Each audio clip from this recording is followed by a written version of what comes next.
kusana na kanyumba. I want to repeat. Musacha mia no koringa kunkurge sie mwaye como kusana na kanyumba mwaye. Who can interpret that? Ngumu. Ngumi. Musacha is who? Musacha is who? Go on. Muya? Nzuri. No koringa? Anaringaringa. Hapana. Anakunja. Anakunja. Ekundi. Ngumi. Koruge sie mwaye. Kwa mlango ya. Elindo mogoko sano. Omogoko? Mkono. Fra. Omogoko? Fra. Omogoko? Osano noka?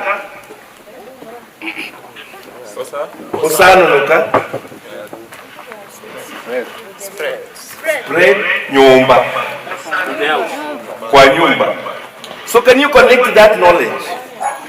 Musacha mnyano koringa nkundi korugesieri mwaye komo kwa sano no kanyumba. Right? It means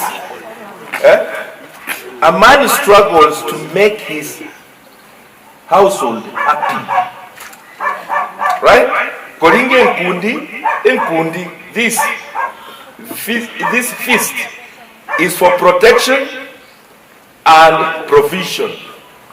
Protection and provision. So you learn as a man, you're supposed to protect your family and you're supposed to provide for your family. Tumeelewana hapo? Tumeelewana? Hiyo ni moja wapo. So musacha mya no kolinga nkundi korugesieri mwaye komo kwa kusana kanyumba. Say that.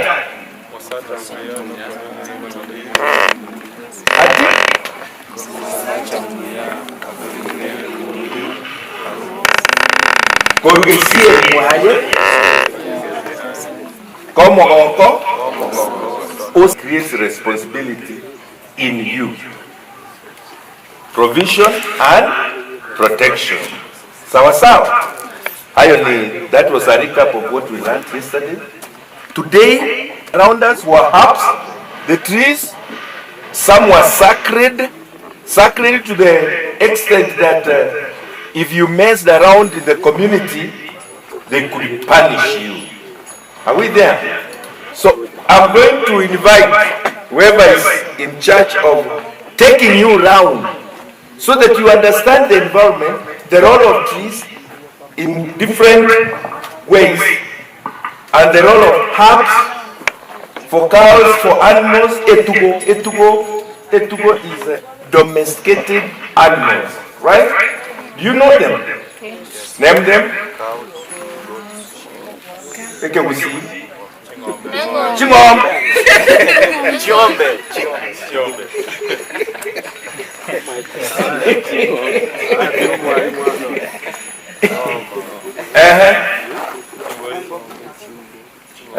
You know what?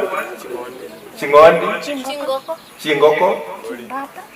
Chimbata. Ebisusu. Everyone. All domesticated animals. They are many, but they lived with us. When you'll be going around, you will be taught about how to take care of those things. Sawa sawa. Tumeelewana?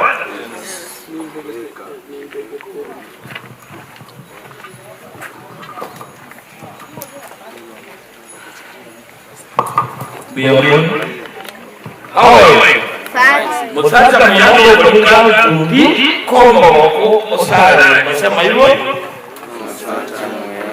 Musacha mnyano koringa nkundi. Nje kulingana na mimi sitadaka hivi nitawaambia nguruchia bamwe icho ngwamba. Nguru cyabamwe icho ngwamba. translate hiyo kwa hiyo Kiingereza. That the strength of a pole is equivalent to an elephant who is capable of spitting fire. So wakisema hivyo walikuwa nasema mwanaume kama wewe bwana unatakiwa kwa nguvu ya mama yako una uwezo wa kufanya kila jambo kama kwa doing anything. Ndio tunasema ngurachia mumura mchogu watimba. Na hiyo nitawauliza tena mtu asahau nguru chia mumura mchogu watimba. Sema hivyo. Talitingu nguru chia mumura mchogu watimba. Hebu sema hivyo. Nguru chia mumura mchogu watimba. Tumesema kitu kimoja hapa, tumesema mumura wanaume fulani, tumesema ndio. So we take ourselves from ourselves to the environment. Sio walikuwa wanasema kama mwanaume kama wewe unasema muramba ya mbaye tensinyo ikagera tukamenya bamuramba ya mbaye tensinyo bakagera tukamenya. Yani wa strength. Is that right? So according to our today's program, we'll move from here to look at and then we'll post some answers. But I'm giving some introduction to this one. Nataka kupatia utambulisho kidogo. Ili wao ambao ni wanasoma katika shule maana yake. Yes. Environment is any living or non-living thing that surrounds us. It's concerning our surrounding. What surrounds us from above? What surrounds us from above? What surrounds us from above? The nini kinatuzunguka? We are going to come. According to our they give a lot of significance to the sun. And they used to call it Elioba. And they strongly believe that the Elioba was the controller of the universe. And therefore they used to bar all the disease. Those holidays, walipokuwa kadogo siku yake ya kwanza ile amezaliwa, mama alikuwa anampeleka.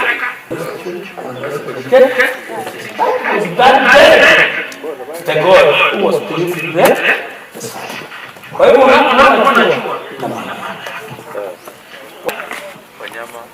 hatutakuja kando tunaangalia kitu tumechoka tu, tumekuja wapi chini.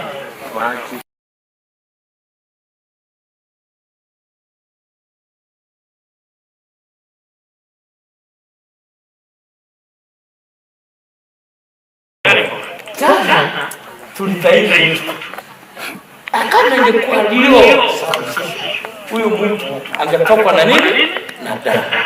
Hii damu nayo inaanguka wapi?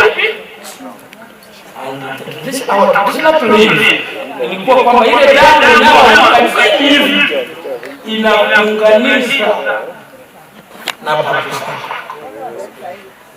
Your parents.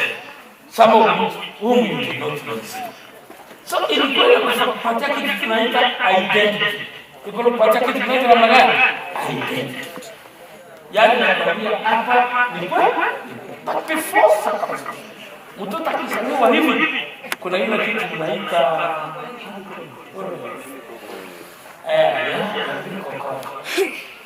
ilikuwa inatolewa inafanya nini? Inashika wapi? Kitu ya kwanza kuunganisha wewe na papusa na hali. So one of the reasons was you are not conscious. You must protect this. So whenever you see the rosary, whenever you see it's not from the soil. Whenever you see the unaingia So all our family, you are number one. Now, you are taken to far after you connected to the soil. The soil was kwa maana ya zamani kabla ya kujenga jengo ulionyesha jinsi and sometimes the dimension again tukoroka ni hata tena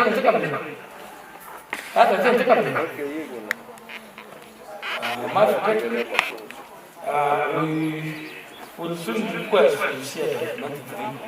Before the coming of this kind of houses, tulikuwa tunachimba chini huku kisha tunakanda before the coming of the PC hospital. So the soil was very boring. But this is why we hid. Not only that, unapotoka hii ulimwengu, sasa umefanya nini? Umekufa. Hata ng'ombe kufa hata nini. You are not supposed to be thrown to the river. Have you ever seen somebody being thrown to the river? Kulingana na vile kulikuwa ushikwe hapa chini a particular place. Msenya mkalikuwa jana niambie ikiwa ni mzee amekufa anashikwa hapa, mwanamke anashikwa hapa, mtoto anashikwa wa but all that today so was afraid kulisha ng'ombe na sio wala hata ng'ombe kulia. That's just that's my business. Other than that now, we have a natural, very natural thing about kwa hivyo maji ilikuwa mahali takatifu, a sacred place.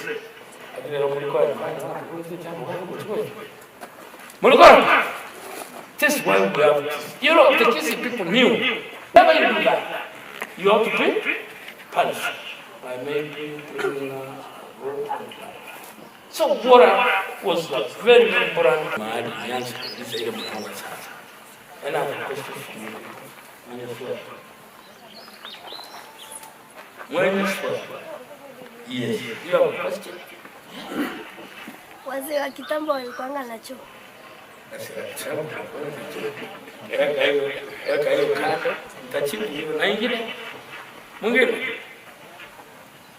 Hiyo wakati wa zamani kila mahali kulikuwa kichaka. Hawakuwa wanaweka kinyesi mahali popote. Hila a particular push. Yeah. Na sio samba ambalo mahali wameweka watu nieleze. Ungekuwa unaweka kinyesi mahali uweke mboga huko kwa mahali kwamba wanalala, hapana. Kichaka ambacho kilikuwa a little bit away from them. And they were also part of transportation of seeds because they used to eat a lot of fruit. So ile kinyesi ilikuwa inawekwa forest ndio siendelee kumea. Yeah, like you want to see mapera wao. Umesema na mahali forest iko. Si mnaona kama mapera? You did not have the chance kufanya hizo vitu zote juu the white men walikuwa already watu walikuja tu miaka michache iliyopita bwana. Tulikuweko tangu zamani. Mwalimu. Yes. Nakuomba ruhusa unikubalie niwaambie kwamba jana tulijifunza kwa kuwa na nyumba, tukaenda kuharibu, tukaenda kwetu, tukaingia kwa Muslim State. Ongea na sauti. Jana tuliongea zamani ya Sarusi hawakuwa na nyumba. Walianzia hivyo waonyesha nataka kuona kwa kipara. Tukaingia kitu gani? Tukaingia tena Muslim na mambo ya choo. Mwalimu zamani hapa Busia hawakuwa na choo. Choo ilikuwa kichaka. Wakaja choo ya siku moja. Unajua choo ya siku moja? So watu waliendelea kujazana waliingia kutumia choo ya siku moja, wakaimuru wakaingia sasa. Basi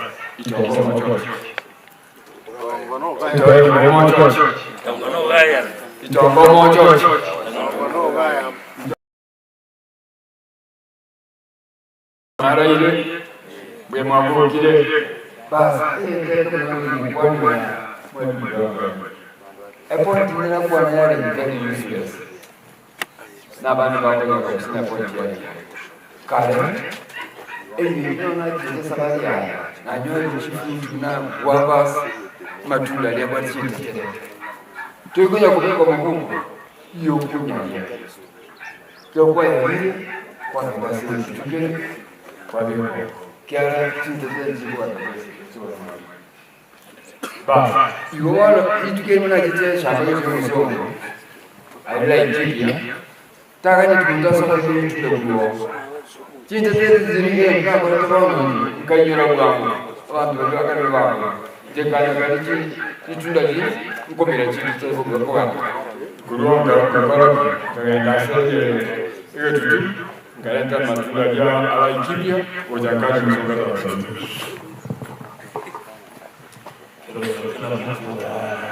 Sema kitu kimoja. Sisi sote tumesema ilikuwa nini? Kijana. Another question tutakuja kwa maswali baadaye. Now I want us to move away from what we can see. We're going to look at the trees. Mahali siku na demonstrate asiye na uwezo wa kupanda mlima ni nani? Because as we're going to move, we're going to select a few trees which had lots of significance in the life of Moses. I want us to start from the fire here. I'm going to show you one tree. Omote okorokwa omote akiokoro ntara abaye bacho kifaya takiuta rokoye komote rokoye. Let's explain it. Omote why? Omote is a sacred tree. When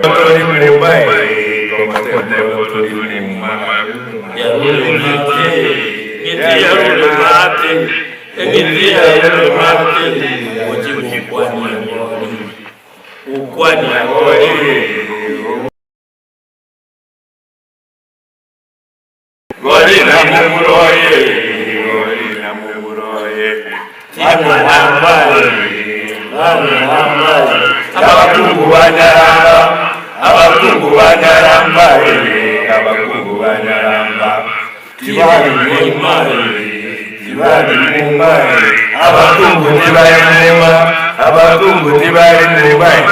abakungu tibali mumai.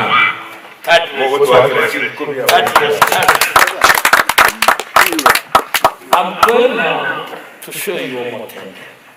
At that particular place, nitawaambia Omote nini. But I want you to keep in mind that that was the most sacred tree. Asomogusi? Asomogusi. No, man, who knows Omote? That's it. Ambayo ni sawa na Biblia. We can now move down that way into the camera. Let's go.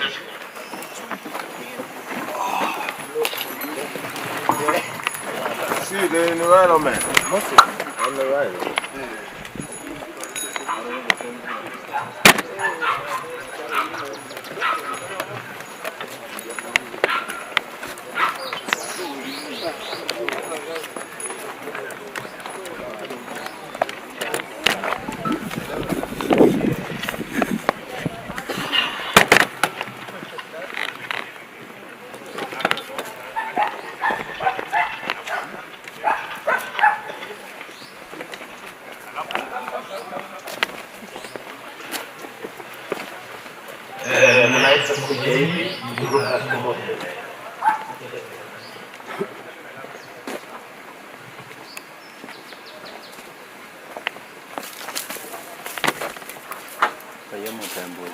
Ukae hapa.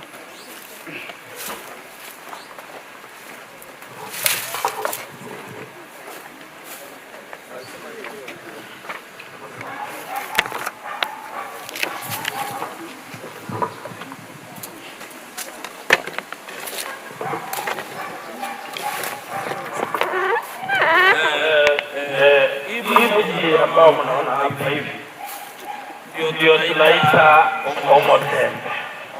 Omotembe ni mji ambao ni takatifu. Ikiwa umefanya kosa na kweli unataka kuwapa kwamba ufanye, ulikuwa unachukua kwa hii na unaposika hii mtu useme Omotembe na mtu mimi sikufanya hilo na huo umetanganya ama msikize. If you want to mess, if you have to commit some mistakes somewhere, then you want to deny, and then you are taking this fee. Alafu wanda kwamba ukufanya na iwe ni uongo uliapa. Ukiapa unasema mimi sikufanya, kama nilifanya gari ni bure. Ama nyoka ni ume. Ama tafika kikobe ngake. Ungekuwa ungeenda yeye na kufanya. You got it? So this was a very whole tree. Kwa nini iwe na hiyo? Walikuwa na some little cases like do this. Wakakuta kwamba ni wapi watakuwa wakiketi wapata safe. Wote wanaoholes. Wakatakuwa mtu ukabarikiwa, ukafanywa yote kafara na kila kitu. That's the time this tree was given that power. So whenever you are having a case, ukienda kwa Omotembe, ni lazima useme kweli. That's function number 1. Function number 2. Kuna, I don't know how you call this. Kakina ndiko kacheza. Mams. Unaona hii kitu mnakuja hapa hivi. Alafu tukoro kile sango mams. Do you know mams? Do you know mams? Unapokuwa na ile ugonjwa badala ya kuanza kusema naenda kununua madawa na nini, ulikuwa unaenda unatafuta kidogo, unafunga na nyasi, unaenda mpaka kwa hii mti, na hiyo nyasi ukiwa umepepa kuni, you are supposed to catch that firewood. Kama hivyo firewood, it was not supposed to kupepa namna hii. It was supposed to be carried like this. Ukifika huko na uruhusia, unaenda kwa kuangalia nyuma. Na hiyo mti unachukua hiyo ugonjwa yako immediately. Ya sababu nasikia wanasema, mkanasema kuimba Motemo mwamu nona tenyereteko, Motemo mwamu nona tenyereteko. Hey baba, hey baba. Sasa unatafuta kuni unaenda na weka hivi. That is function number 2. Function number 3. Hii mtu inakuwa dawa. There's some people who have severe headache, severe backache. Inasumbua sana, inasumbua. Kuchanganya na mtu mwingine, unachemsha, unakunywa, hiyo backache inafanya nini? Inaenda. So this is a very, very strong tea. Unapoiona. Na jambo lingine ni kwamba hii mtu haitakiwi kufanywa kuni. Especially for men, a man who has a wife or a wife who has a husband, not even young boys. Lakini kwa kuna mama ambaye amefiwa na ni mzee sana, ndiye tu alikuwa anaruhusiwa kuota hivi. Kasi ndio leo mnaona simu naota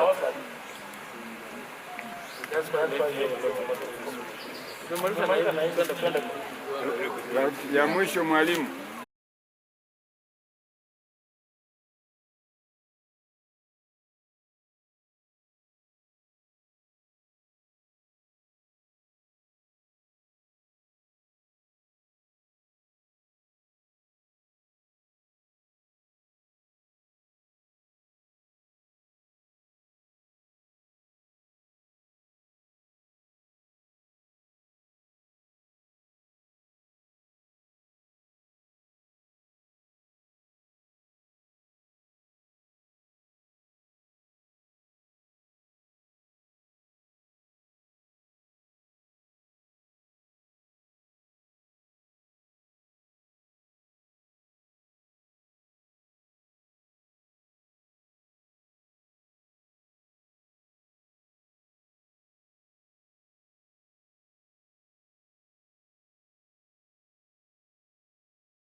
Omo bonoyo.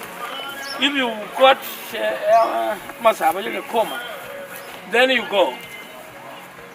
Onyo rumuntu uruarte amaguraria atari kunyara akota kotanga amagura mwatiri akoriki meteyo nyo sinzive kama atiri na kwesi every other day for about 7 days. We must perform. This is it. Receive. This is it. I was waiting for every one of us to get on. Yeah, it's What I tell you. Here is fruit, but inside there is. So, nilikuwa nasema hii mti nimesema matawi yake, matawi, the leaves. If you used to warm water. All the other time for those who are suffering from arthritis, acute arthritis, and mixed with the back of the coma. The seeds which are found inside here, like this one here, down here, you can see the seeds. Barai watu kuenda kutafuta madaktari wawafanyie ile mnaita family planning. Ukipata mwanamke akikunywa hii yake mbili hata saa kama hii ni kitu hapa ndani.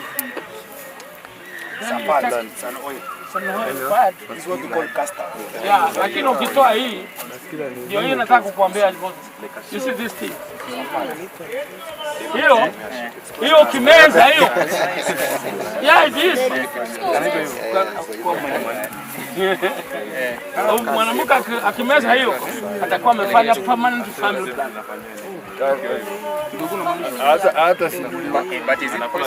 No, it isn't. This is food. Don't you use gas away? Food. Number 2. Wakisia wako wanakubali hii mti ifanye fire. Kwa maana walikuwa wanaamini unapochoma hii mti ukimeza hii moshi ni kama yeye family controlling yourself. Na wakisia unajua walikuwa wanaamini watu wana nini? Watu wengi na watoto. Kuna mti nilikupatia nipe hiyo mti. Aboze mind imeenda hapo. Kamuti hapa nataka kufundisha. How do you call this one?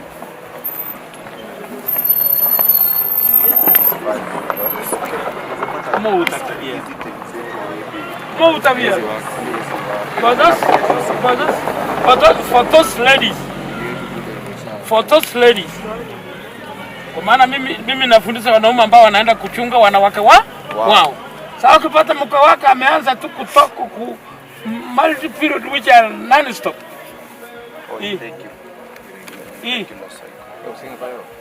Moutakia.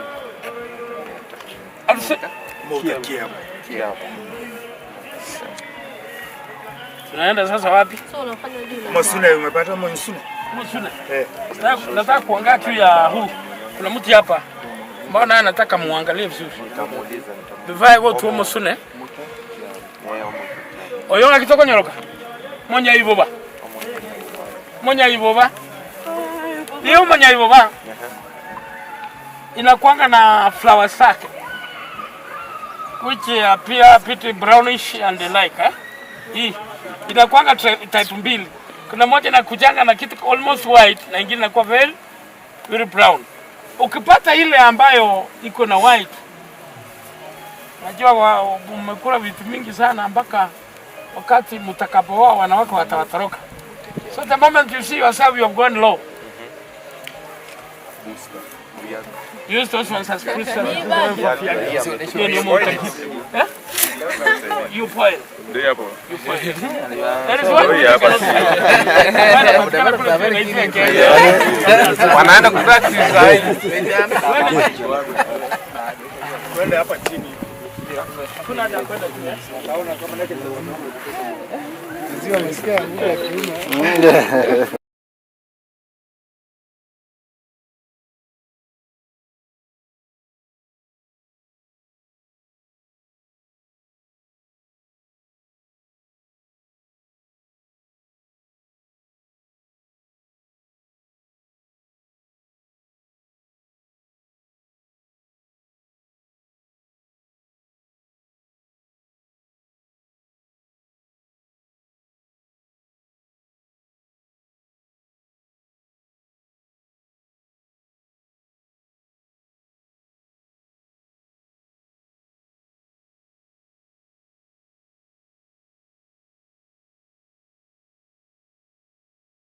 Nataka tumalize na hii ni mtu aniambie pala niletee bunduzi.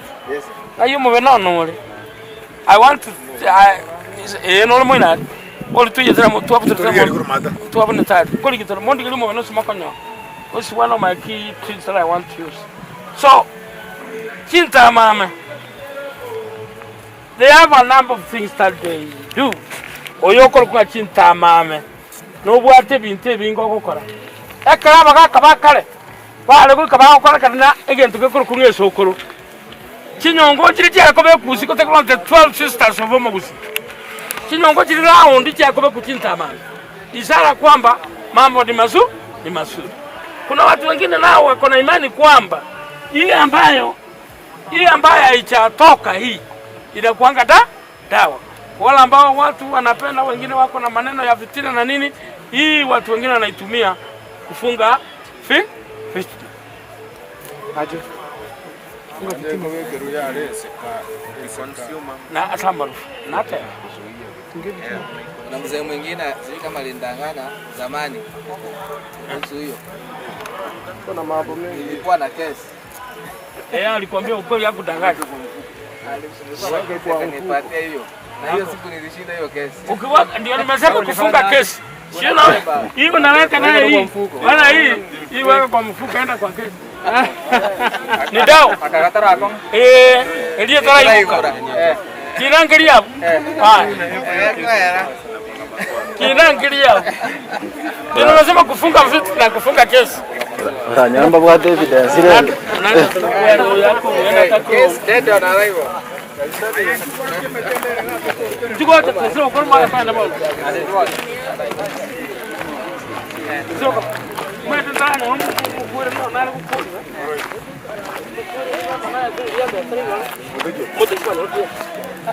Ndo bato munyali, bato maurali. Ndo bato mukiboga atasalamu.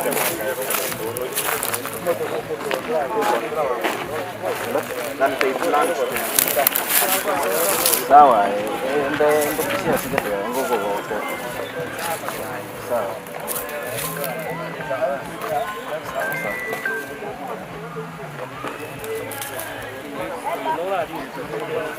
Kwane. Ya wat Mosuna.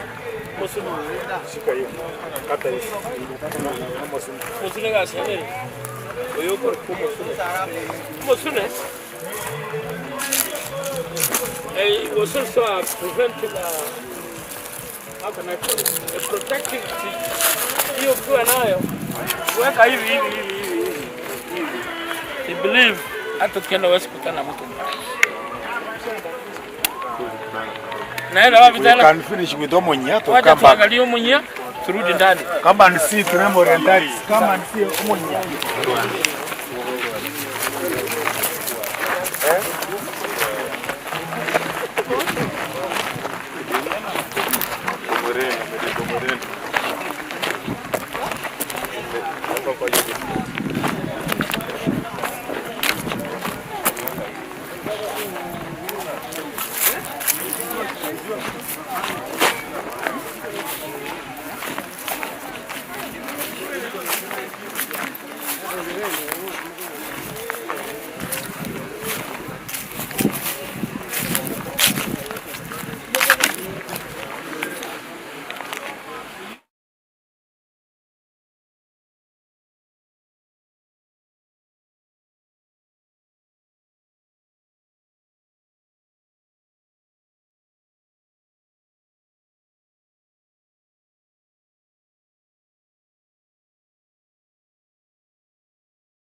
Give you, listen, I'm not a scientist, so I cannot give you a botanic name, but I can always give you our mother tongue name. Omotoyo, hii muti hii. Hii muti hii inaitwa omotaranganga. Omotaranganga. Those holidays, wakati ulikuwa na tairi, kulikuwa na fire ulikuwa unatengenezwa. Huyu ndio ulikuwa mmoja ya ile miti ambayo ilikuwa inachunga moto. Hii mti unavyoiona hivi, unakuanga atakamza sisi ambao unaingiwa na unahitaji ama cold. How do you call them? Armworms? Earthworms. Inaenda huko alafu kisa inatengeneza kitu pale juu ambao tunaita kuguche. Kuguche ni dawa ya ng'ombe ambayo ako na ekebera. How do you call ekebera? Mastitis. Mkiona ng'ombe yenu imeanza kuwa na uno ile ya ng'ombe inaitwa ekebera, wanatumia hii mti, wanaiweka kwa moto, kisha wanaweka ng'ombe kwa mapua. Ng'ombe inapona. Baada ya kwenda kutafuta daktari, hiyo ng'ombe itakoma kwa. Hii mti hii it is spark. Hii hapa nje hii. Yeyote ambaye anaishi, lakini usiende kupractice mpaka utafute mtu anajua. Sawa sawa? Yeyote ambaye anataka hako na shida zake akiwa kijana haswa, anapo wale ambao wanakufa kidogo wanaamuka, hii na mtingine mkiwekwa kwa maji mpuliswe hivi na hot water, mtakandwa mtakuwa sawa. Hiyo tu ndio nilikuwa nakuja hapo kwa hiyo. Almost. Hii ambayo nataka. Hiyo. Kwa kuomo beno. Omo beno. Niandika ndio anajua botanic name. Angekuwa hapa angewaambia. Mimi najua ni omo beno.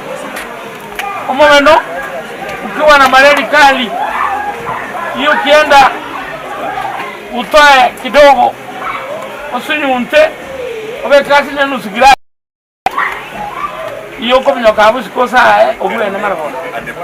This one they look at it. Ukiwa na skin problem, unaona how do you call that one? Uruanga hilo nakuja uko na skin problem. Hii mti ukioga nayo inatoa hiyo. This one. Hii mti ukioga, no, let's use this one. You boil and take you go. Chicken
baguti bakireko reka gusigito nale ungana tamwana igarane abeyo berinere uruwambo uruteru urukano tekano tomito muchi ko Nairobi asoga wasi mwijore kaiga kionganya itagera ko musio sigete wachamira ni mtumwa abeyo reka gusi ati mtu director Moses yokimwa mbyamura soko rete kerengesi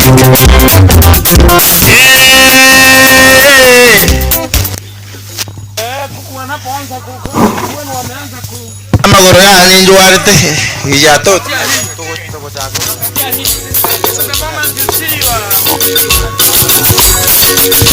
Hello. Haya DJ kidogo. Ukiona kuku wenu wameanza kungorota, hii inakuaga na dawa. Kuna wale watoto wenu hapo nyumbani ambapo wako na shida ya mdomo. Mnaifahamu? Yeah. Oral what? Kama najua hiyo mnaita oral tracks. Hii mti ama botcom.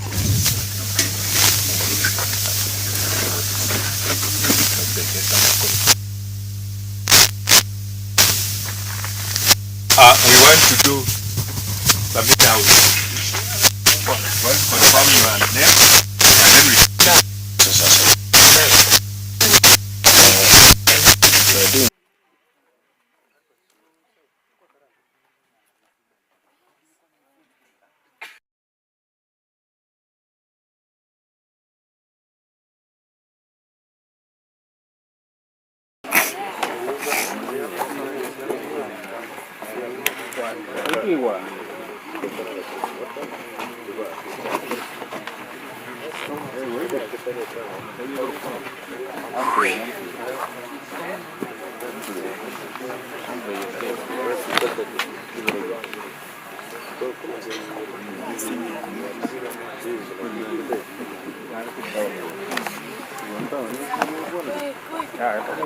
Karimich Mogere, Lamu Yandama, Kairi Migiro, Sarani Migiro, Yani Migiro, and Harmony Yavuto.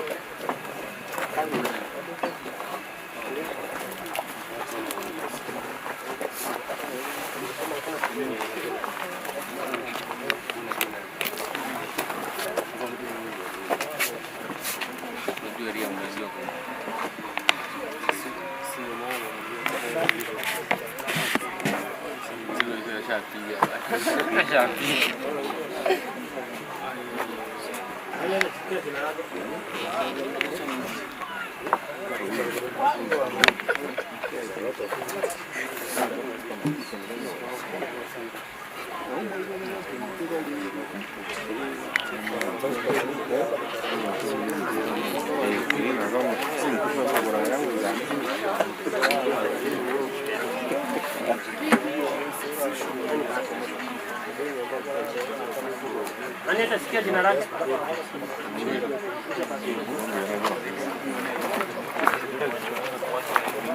Mmoja akiko.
Oma tengo anda ni teni. Ko anda eliende elia soro. Ni nani ko yiti.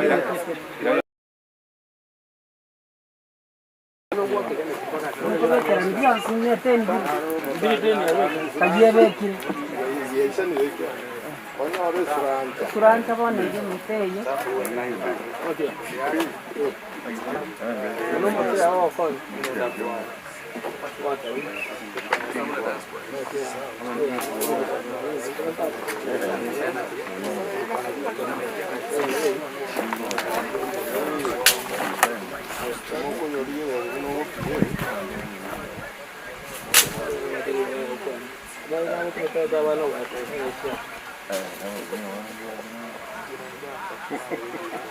Nafikiri tuko karibu kuanza hii maneno yetu. Mahali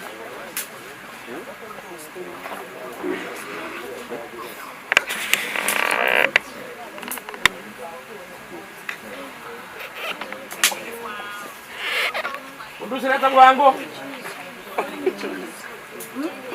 Wangu bundusi.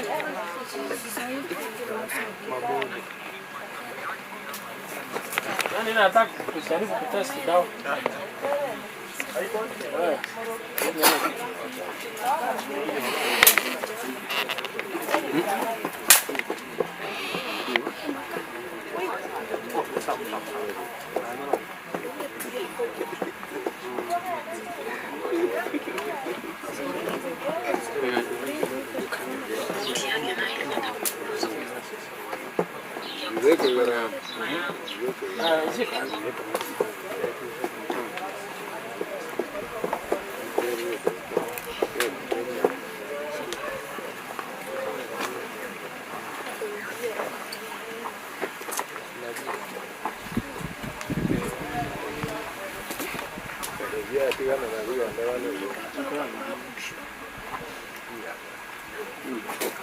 Are you through?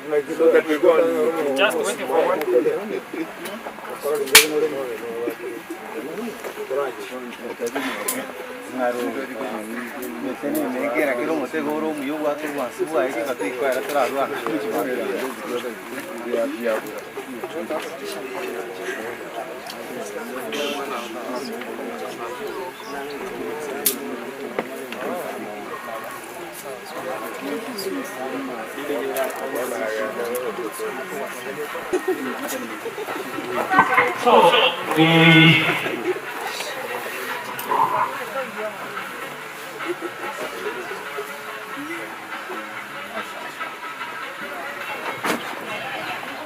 So by the time we went to break, tulikuwa tumefika kwa hivi ambao wengine wanaita kwa Kiingereza. Muuliza namna gani kwa Kiingereza hivi? Aloe vera. Unajua maana yake tumesema ni mdomo wa mtoto.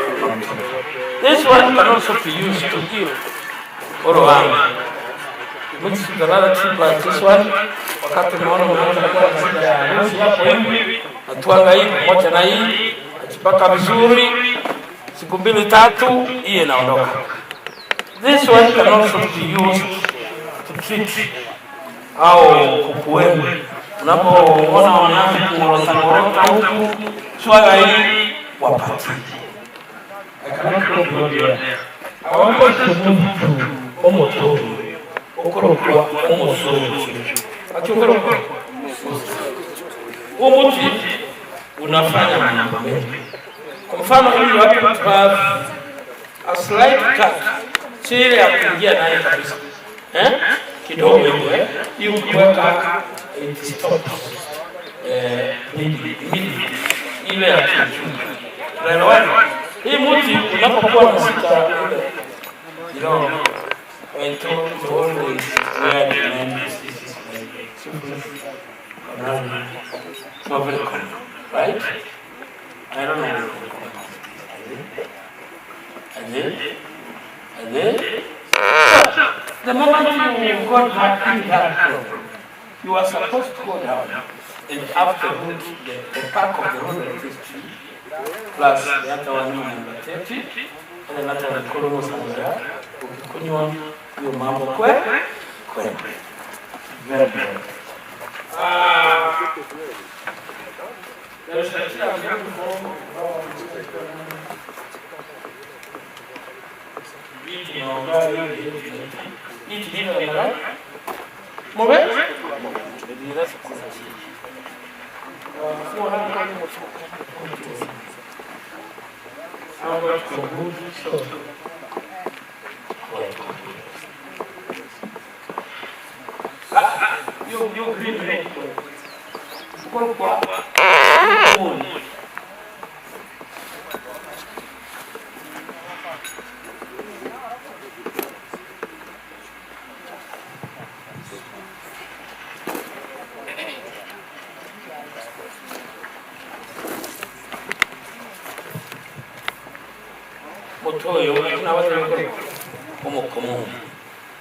Before the camera locals, kabla kuingia matunda mnaita dawa ambayo inaitwa na masuri.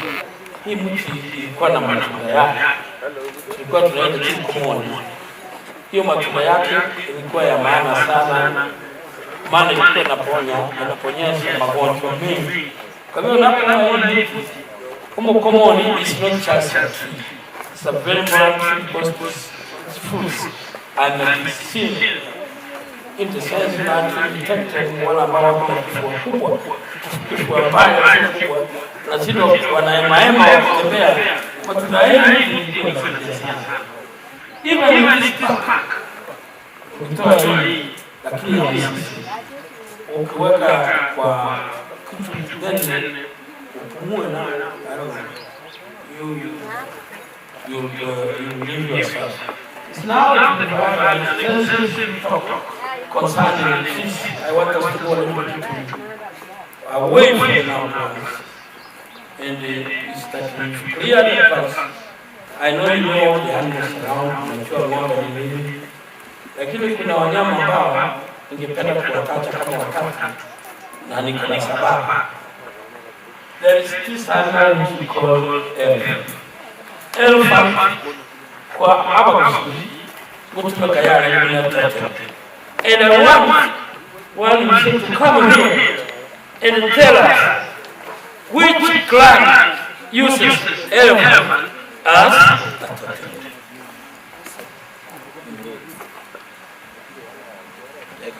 wala sitoka ya watu wanatumia elephant. Ndugu ya kufikiria. Hapa Keira ndio yao hapa watoto. Jama watoto wanatumia elephant. Tuseme wanatumia kwa sababu nasema kwa tanzania ndio mondiali ya mtoto kwa mtoto sawa kwa so pia kama mtoto mmoja wanatumia so totem yao ya nchi wao tumiusi tuwaambie inasema namna gani udusi nataka mwingine kuna ile ambayo tunaita chui ya mambo mbona ile hapo yani totem ni animal tata clan identity itself with melo. So in Kiislamu girango ni nani? Ni chui. Kwa mwalimu ukimwangalia mzee hapa Moses ana watu wanasema kumtango Tacha minto tacha minta kuna mekesa kwanyu machi waigure ngesa kugita ko siria bwana buya mwaka moitango yani mukomeirengo bwana buya baigwe moitango tacha minta kuna mekesa kuko anyu machi. What does that mean? Ukuna mekesa isige loko nyoma kunywa maji no kohereribwa lakini no ko yahereribwa wetera so oyirwe nchyo igo muntu buno yutare kuba mwiri nutu ngonyutare kutenena ngonyutirengo atache agwekera nitieyo ya mutage. So I'm talking about that. Kuna mnyama mwingine ambao watu wa Buchari wanasema anaitwa ipo. Unajua embo mumulolo lwe ngoma kitu cha nasiri Umurudi wotiane kubonga you are what young men to know. Straight to the point like we know this. Ontario mache chi Ontario mache chindi bachiko kendo chiko gendo boira bokia kitero bekesu. Omonto boita engubo.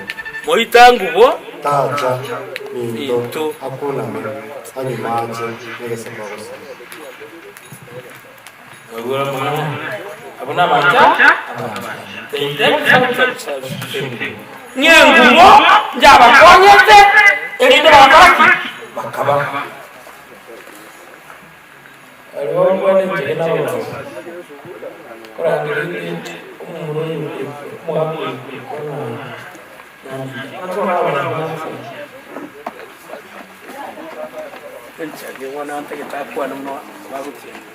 aba basi ngo bawujyana zebra yo bakamugeta birasi kusi aboko yo kali bwani bose enjage ngo abantu bakuru basi bamenyete mu basi constituency name ya busi enyombene ne ya busi bayibwe mu muntu bakuru kubonali yo bagujyana iza ubasi okubasa ngo kumuranga okagene ya rabu muita ngeta cha mito anyu mache ngesa ku asili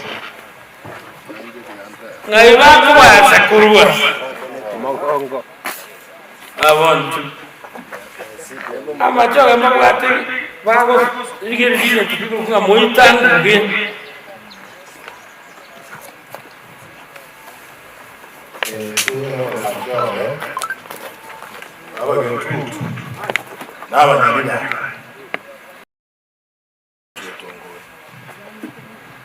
Ngiga todo musueta ongoge bara.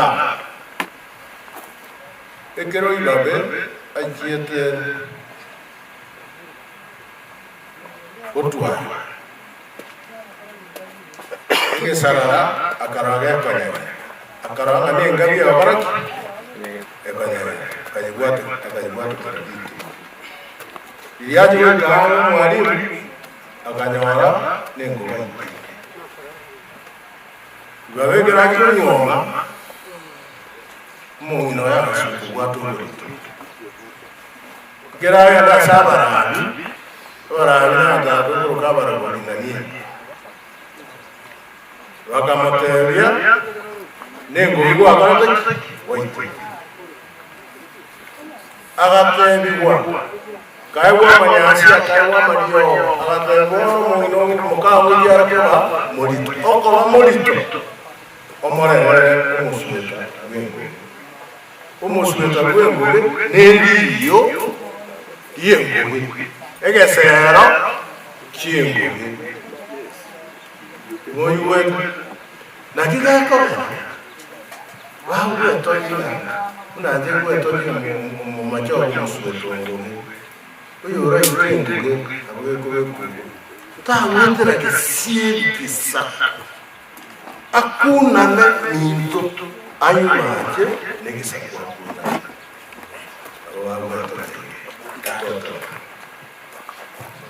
ndara sinatire nyumbe ikiagera abago kya mutangi tacha mugo ayo kira ko muswa ibu na miresa yes I am in the talk when this master is spoken. We are free to move unless there's a tree. I don't know why we talked about it. This one, I brought it and it worried. Oh, Pokebo is a very common tree in this area. Very, very common. So, usually when you cut it, it gives a sap that is red.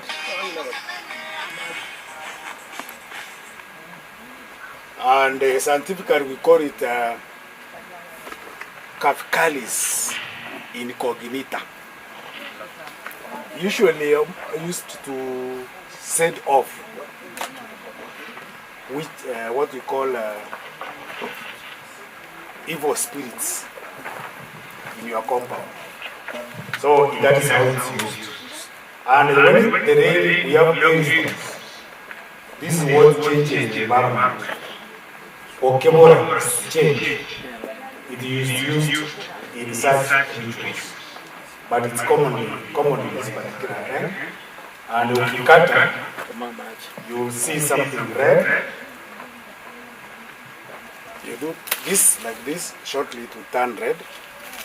This one is shortly turn red. That is how you come to know that it's called umokewo. So shortly, you will see this part where the sap tends to change to red. So it's a very common tree, but very good and ornamental tree, and at the same time can make a very good shade.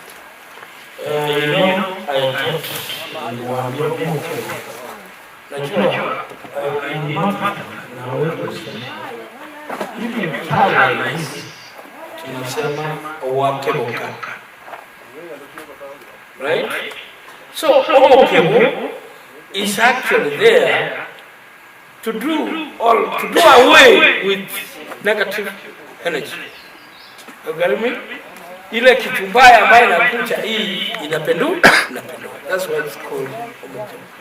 And during our traditional times, trees were always tied around, they were always planted around where the cattle was tied, in order for them to be protected. Up to this day now, I think I have to welcome Nyandika to take us next stage. But before I welcome Nyandika, Ombuna!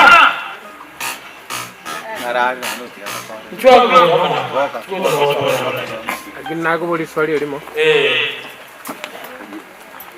Leero tugusoma Bibilia. Andi narra abamura aba baitu. Leero abandi bakomina kitukia. Abasubatia bako beka chirongi. Iko na ngala mangana ko natuacha kusoma akana kusoma Biblia yo korana nisi gari ngutara akanya sasa Biblia ya sai gari ngutara mere kaya Biblia ukwana iko biko nisi ono la so mi tanto quella però io mo stadio gatana io tavana umukungu tabeke anga musaja no musaja tabeke anga yo mukungu ono lero etwale ngore agasoma magana kaya manyana yaje Sa siga dia ikiaga na yoni sa pakaje kutuka so mstari yota ewa tawa ni kutuka sa kwani kwa hiyo anya kwa hiyo kutu wangu kiria bandi bantu ni bantu yoma ya sawa ito ogechi ikiaga na yoni ama chikae So we cannot isolate church religion at any given time. And we are not going to change of times, but there's what we call what is the norm of a particular individual. So in inclusivity, I wanted to say that we have specific dress for a specific sense. Like now women used to wear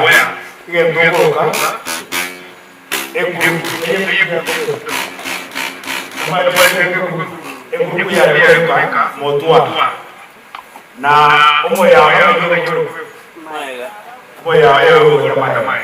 musaja gari kumeke yange kurukwa omwamba yani ijugo chagaro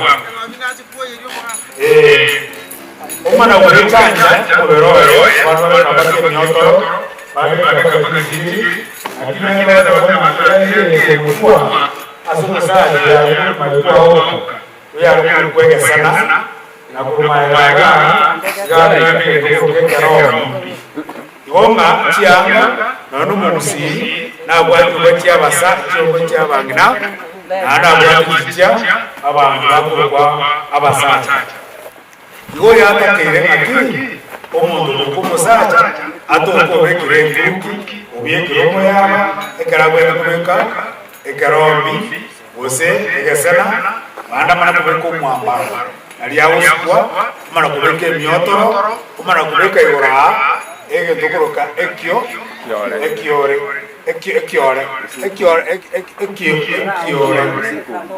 omara kubeke kongo mukungu tai kubeke mukungu ari kubeke kariegere akini beke bekuma ekebage ikontu abwate chianga cyumubusi nonyamboro kiraro sikibekwe lakini teta keri kobukaninga ekirebe cy'abasaza obino nderesi kobeke berio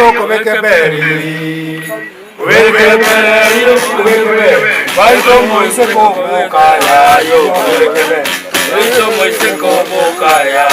kobeke beri kwanyelika moyo Colina irongo Aminto mosacho colina baito muromo aya Bueno mo colina irongo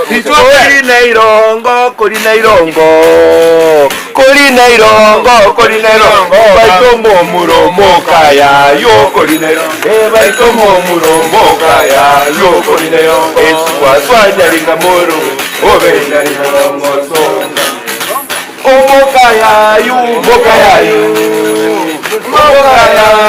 Mokayayo, baito moise con mokayayo, baito moise con mokayayo, eso asfalta y camur, oveja y bongo songa.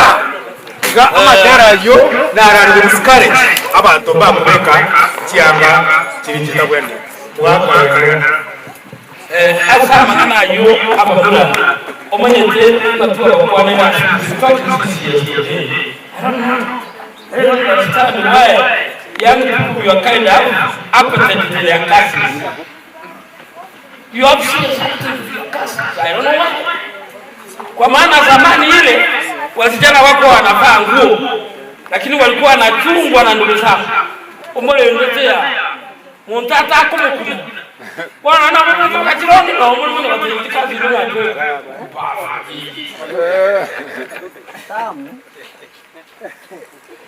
So, even you want to just go about the wearing the dressing God and the like.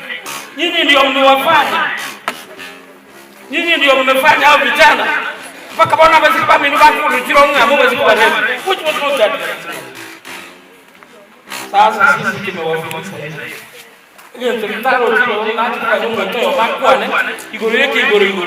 Omwate ati kunga mali ro sana rurime. Singi kwa ichiro. Mugata buchingi timoji kuomba na mana murani umuzikondo ruanete aborani umuzikondo gwatibire chapana omen mugakani. So as you live here today as men, young men, bwana ruhusa abatatisha bana bandi obatera kuri mwatera kimwaki ruanesi na motende muitabiri nga hoyo ango batata ruane mwangina moke alwana baba baba Get the mile. But we meant this, that you should respect people at home. You must take that you are thinking outside your class, outside your castle, outside your house.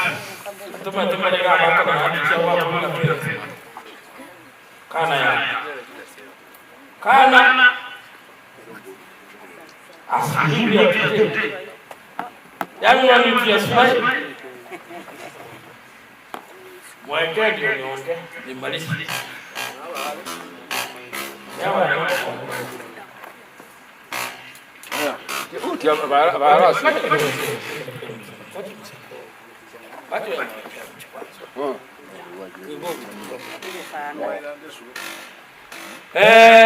Ekero mwa yo amangana na kwani ekatabu kera kabongalia.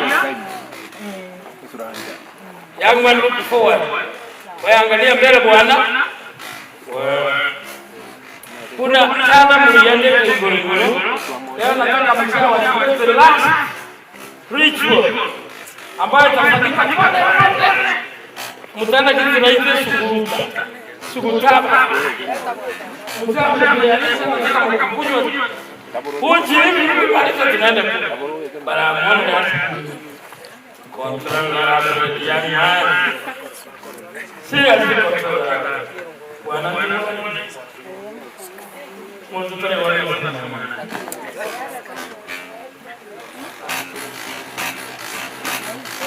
Buyobuya, obuya bokareze tukyonganyo buyobuya, obuya bokareze tukyonganyo buyobuya, obuya bokareze tukyonganyo buyobuya, obuya bokareze tukyonganyo.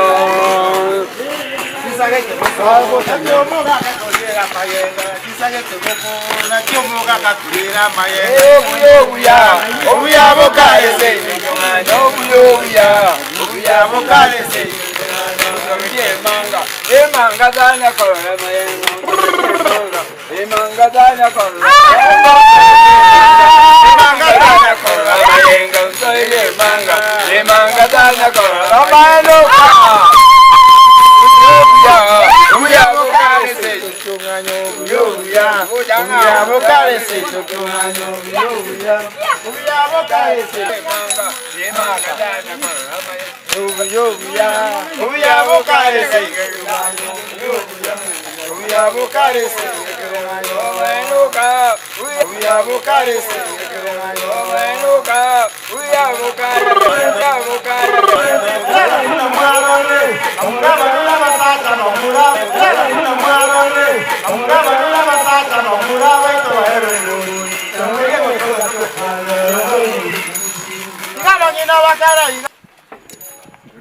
Mwaka take the post.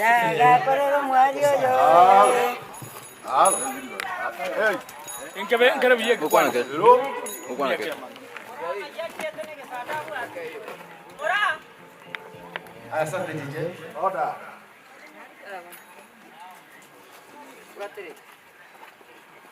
Tunatakiwa isiwe tukimaliza hii tunaanza ile process ya electricity.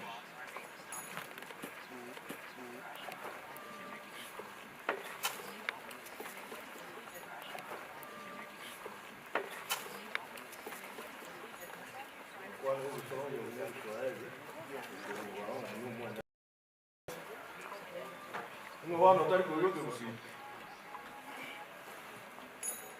Niwe, naona kushughulika. Kuna process nyingine hapa Busi. Before taking for graduation, lazima waangalie kuna nyazi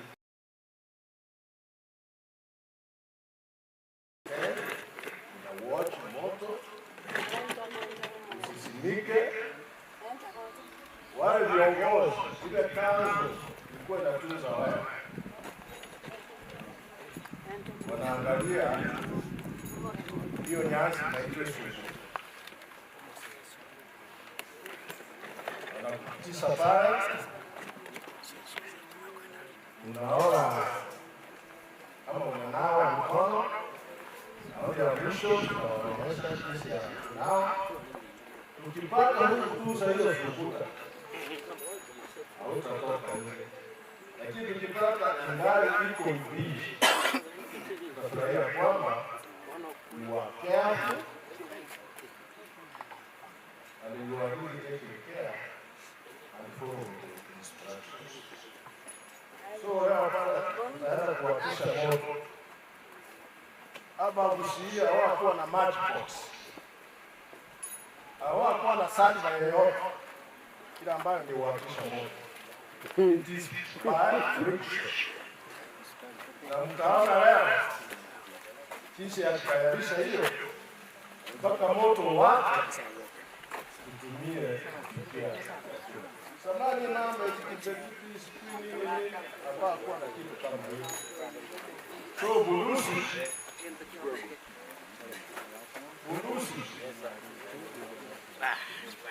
tayarisha hiyo.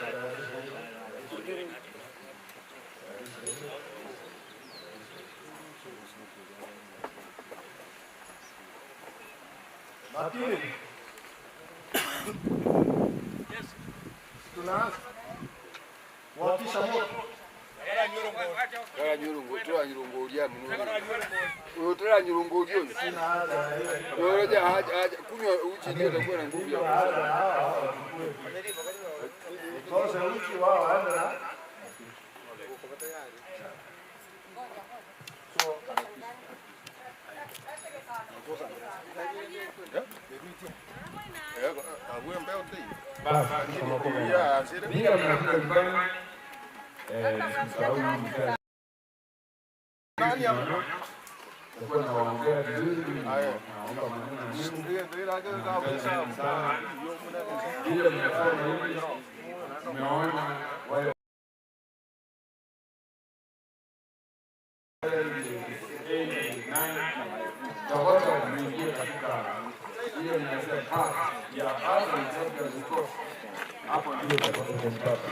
na hii video inapatikana hapa. Ndio hata ndio kupata engineer, ndio naona bila yako medali. Umekalia because of art and sports. Ndio sababu hapa. Ukienda STEM, ndio upige sawa kwa pamba. Utaona hii maneno yote. Halo, utaona? Wewe unaona hii. Hii utaona wakati unaingia kwa art and sports. Ndio utapata huyu, utakutana na yeye kabisa. Ukikutana na engineer Moses, umekutana na huyo mwalimu, umekutana na mtu amekaa hapa na hapa kwa sababu ndio naona hapa. Alafu unakutana na mimi hapa kiti nyono. Kwa hivyo ukienda kwa Facebook, angalia hiyo mtu wengine atakuwa huko ndani kwa WhatsApp. Hivi huwa anapatikana kwa TikTok. Usikie pia kwa simu mimi vibambana. Basi hapo sasa. kidogo tu. Kuna mtu mwingine hapa mmefanikiwa kupata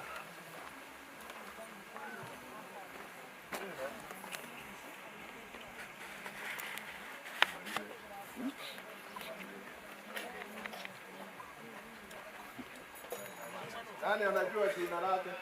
Toka hapa.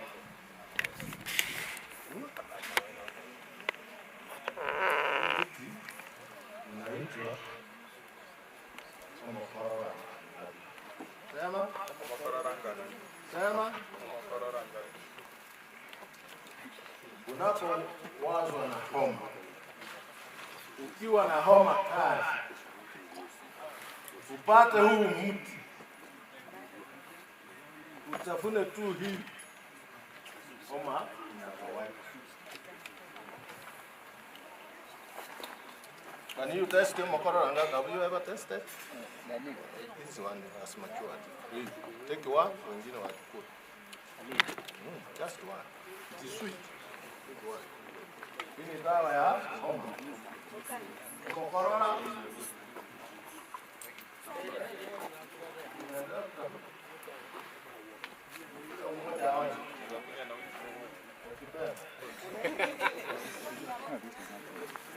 Yes, test.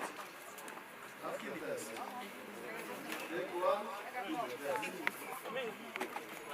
Do the test.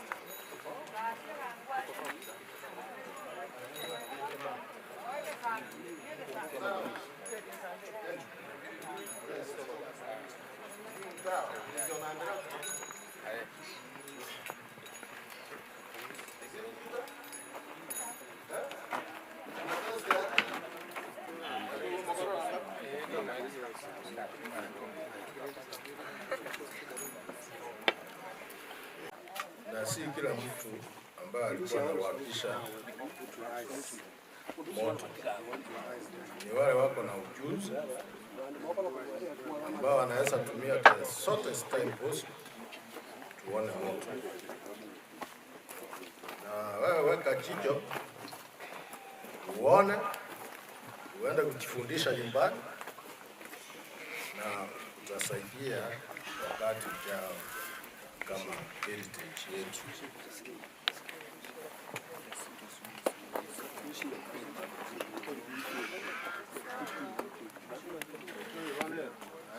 karibu sana.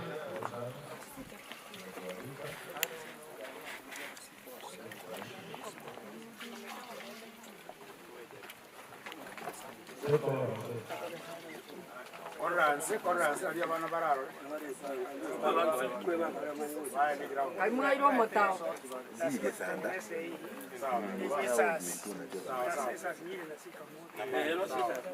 Motao.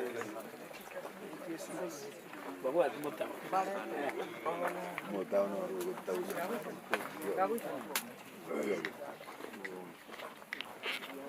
Itongo mwojoji.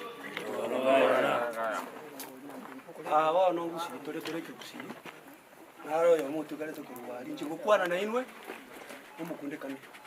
Ukalikonda. Mukunde kanu. Oyo no moseki.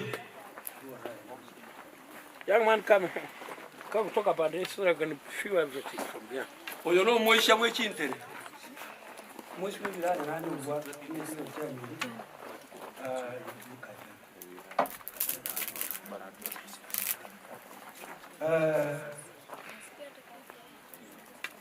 Omoje go yocha ale ko mwe yocha ke matukari ale to ko umutago.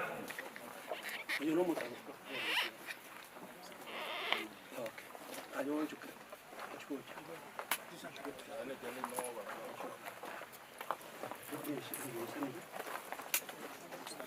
Ndetera matayo musaba kuba. Oyo no umutago abana bari nyokeu ngai bari. Nyokeu. Nta kuona nyokeu. Aba ari ko nyokeu. Nabwaba. Wa. Ya difference. Imuna batera yabana bari bari. Bari muna bari mu abatera rituri mu abatera rete. Bakate unororo kono. Orokono urwego ruri mwana utategerera ntyo yorokono. Nagumo ko boli oyo. Mwana utategerera ntyo oyo. Ayorokono no bwata. Orokono gwero orokono ko rwengo ruri. Gwero nyamwe. Orokono ya ndege turuwe kono ibi. Ili wake betu yake tuliya tuka tuna ruro. Keriye tigare tabana orokono. Igo cyo ya ruro. Oyo dalili mwayo tena to tuomeria itimo ya. Turalia itimo. Ngwatera tuoyo. Batero ya turalia itimo. Mwatere. Omorero bono turi stage ende tore semende no ne yakana no. Amu weto ne bali etengo ko yeri etwa. Batato mix yake lugha. Batato mix lugha yake. Oh, lugha. Oh, Kiswahili. Okay. Sasa tunataka kuweka moto. This stages ambayo mliendea tunaitwa omotago. The rites of passage. Lazima mtu azaliwe. Lazima mtu atairiwe. And initiation. Kuna initiation ya kutoa meno, nyingine ya kufanya incision of the abdomen, nyingine ya kufanya chochote, lakini kuna nyingine ya kukatwa, to be circumcised. Ndio mliendea. This is rite of passage of circumcision, initiation. It makes you go through the next stage. Even in the church, wana baptism. Baptism is initiation to make people the sons of God. Jai kutaili ni kufanya mwanaume kweza. Ya iwo ko mushi kweza.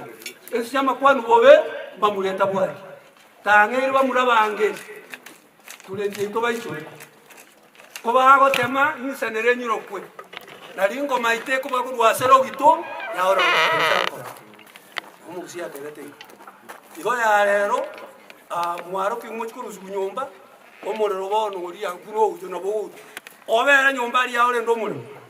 Noro to bu. Utu. Oko uto morere process kabona na kutokanira. Ja kabeire. Ege ku. Ege tekiriye ku ko bakuruse. Na kiyo ko kwege ku. Ana mukubwa zako. Wajali ngo ege ku. Awe ko mutegete. Hii sasa ndio nawasha moto. Hii story zenu watu wazungu watuletea kiberiti ni bure. Ati mnaitwa ati Clinton sio ati weekly bure hiyo. Eroko mburugunya masoro kwaje. Ero kama lieta una bantu bakyo nganyonyo kokarutu kusukuru bokebaro. Oyo no musabako. Omusabako no mutigeti bwa mane sezo kyomugusi. Nakia ko re saga chire anyo musabako toyi asabutani yato. Ende ba ikaranzire tuni gorban. Ikaranzire sabu ko maiga bari musa. Bayo sabu ko nyo musabako. Ebisasi yayo musabako. Ere. nero ya rutumeka ni bintu binde mbili ma oyo no musala oro omotondo ole gutumeka yumwaro bete is this dry, the dry leaf crushed. And then we could have cow dung. Esike kabisa ngombe yabe getense kabisa lakini yomi wana kale tari kuma chi oroteru komru arenge unoro basi no ko esike ikuru konya kabisa. So the process is ongoing. Kasa mumura. The process is ongoing. There should be enough friction. It must be done by men who are strong. It must be very straight. And that is what we are expecting shortly. We are lighting fire in a TC traditional way. Men who used to do this and succeed quickly were easily identified by women as their heroes. You know, in our community, women look for heroes. Those ones who do very well in class, those ones who are good in football, or those ones who are good in athletics, or those ones who are rich. If you are not there, you struggle.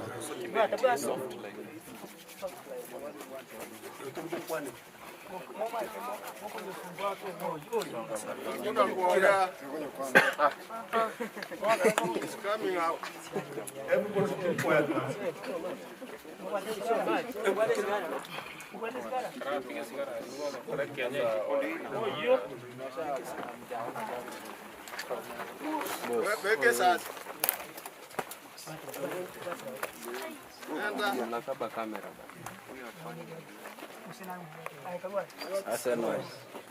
Hiyo umeona moshi? Mungu kamera baime.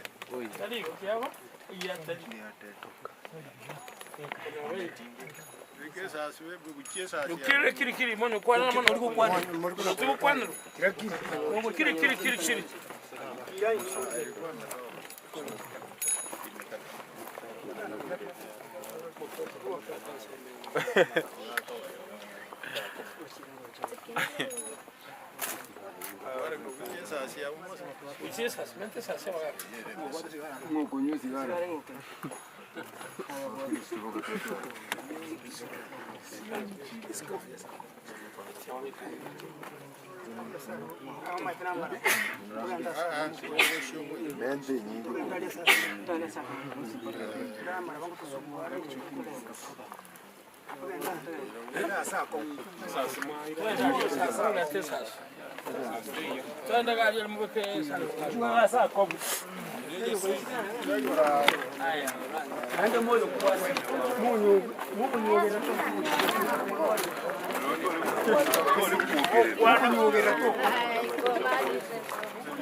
This one does not need noise.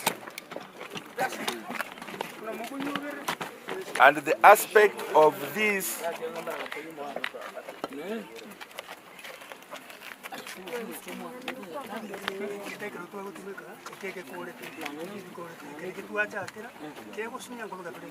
I think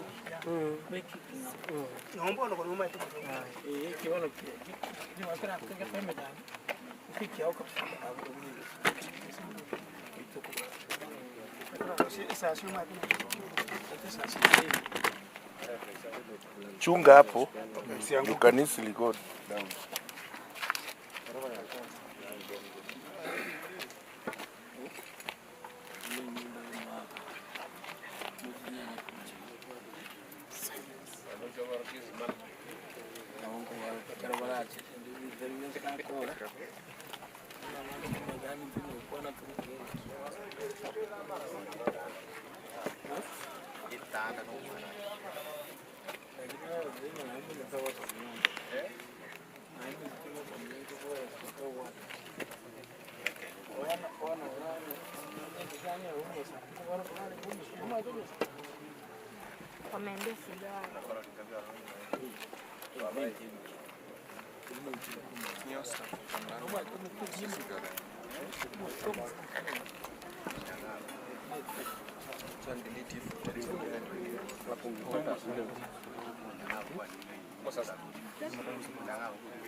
Unaona ni gripa iko sana kueleza kutana.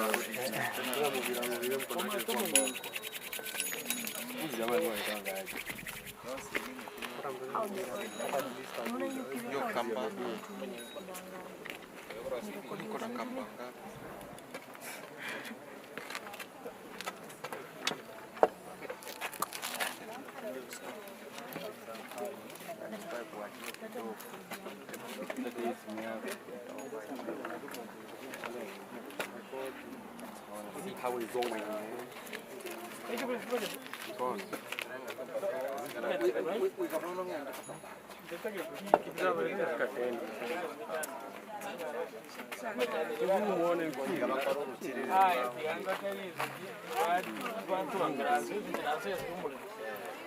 Tigaba cha kenguru yabo ka. Iyo babo kutisita bakoma.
Numo kirata ayo kurudia maisha.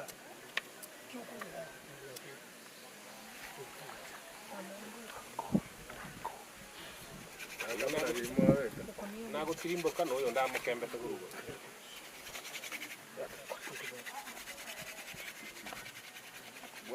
Pro. Ukira gukwana.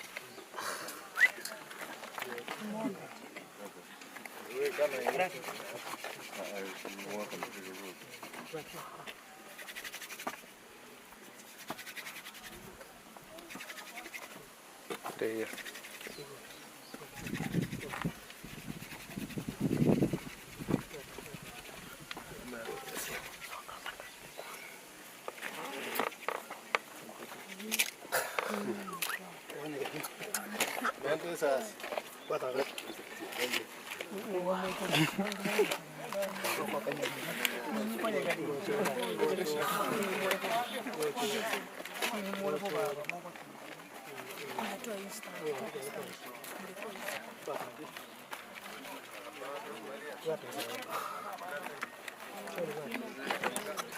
Kama wewe ulilala na mama huko hapa toka.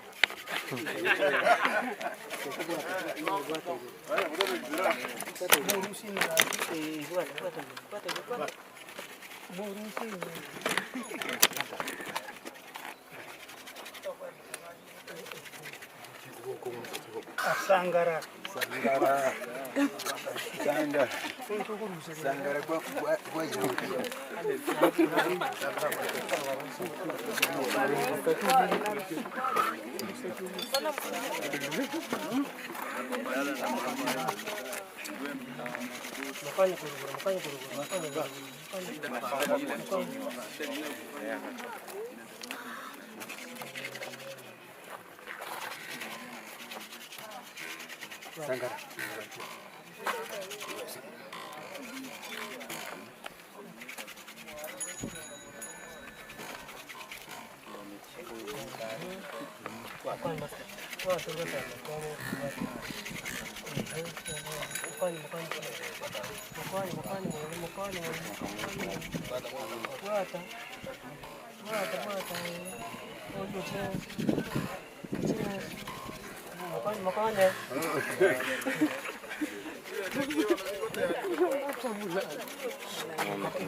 Very short session about taboos in Kisi. We take 10 minutes.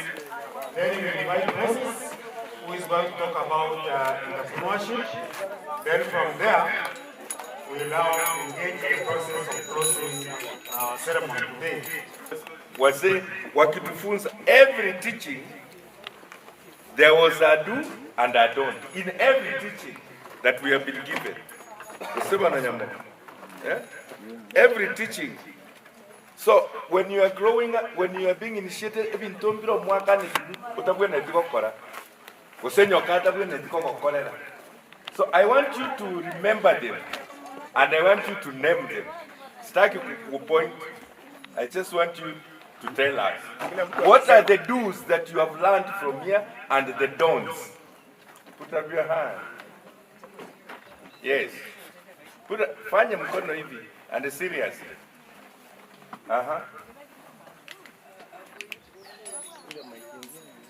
Ongea kwa sauti. Do we have another mic? They should do it in a line. Everybody ongea. That's what. Kila mtu atupe. Kila mtu atuambie what we are supposed to do. In fact, let's start like everybody that. must do. Wewe anza. Maana kila mtu amesoma kitu. Kila mtu atatuambia. Kitu I want the umesoma. mic to go like that so that we know that we have been learning. Yes. Ongea hiyo kitu, ongea bwana. Avoid going to your parents' room. Why?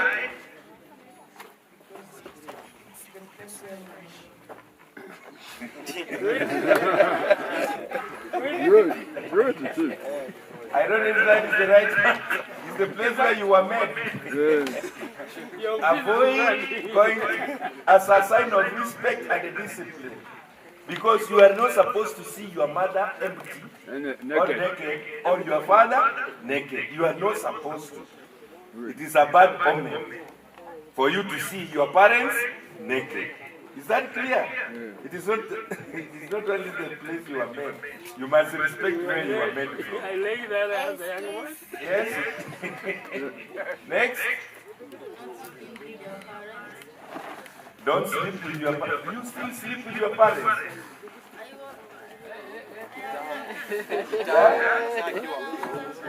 When you were a child. Now you are not supposed to. Not just sleep. Don't even sit on your mother's bed. Those are the don'ts we are talking about. Next. Even entering the bedroom. You are not supposed to enter your parents' bedroom of you. You are not supposed to. Avoid that as you get away from here. Tumesikizana vijana? Am I talking to people? Yes. Good. Next. You must protect the environment and preserve it as a do. Yeah? That is good. Yeah?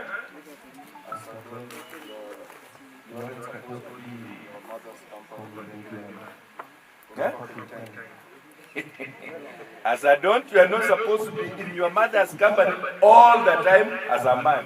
Yes.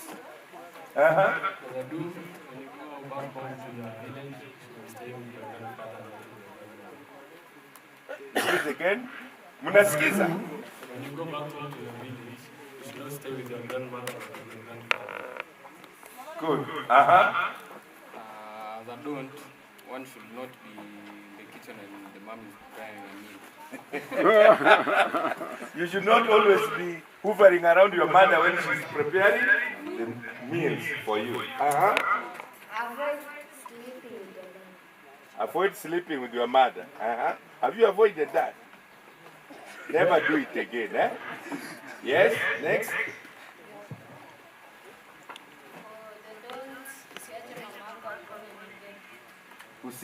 Don't allow your mother to see you naked. Hata kukubuza anywhere. She should not. Kuba, because it is like a curse. Your mother is not supposed to see that thing after quarantine. Never. Next. As a adult, do not disrespect your elders and parents like curses. Very good. Don't ask for curses by disrespecting your elders, parents, or anybody older than you, initiated ahead of you. You should know. Please. Attention. Next. As an adult, you must protect our culture. That is a do. That is very nice. Yes, that is a very nice do. We are supposed to be careful by what you are doing. You need to be careful by what you are doing. Like what? Give us examples.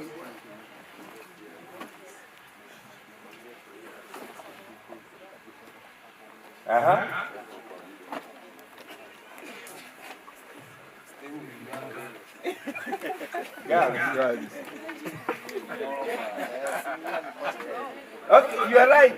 You must have respect in what you do with the opposite sex. Yes, I had a teacher here say, mambo ya kutengeneza nywele kama wasichana ama kuvaa nguo za wasichana na kutoboa masikio kama msichana na kuchange ya gender atukue msichana. Those are evil thoughts when it comes to Abagusi community. You cannot be a man now to do that. Next. Yes, listen.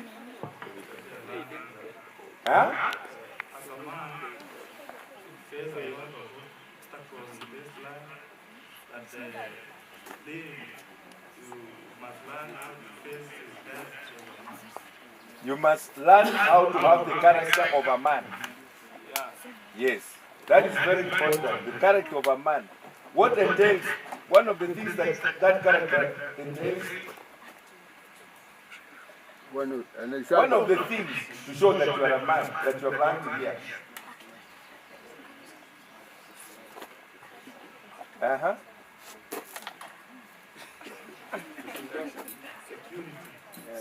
Giving security to your family. Very good. Next.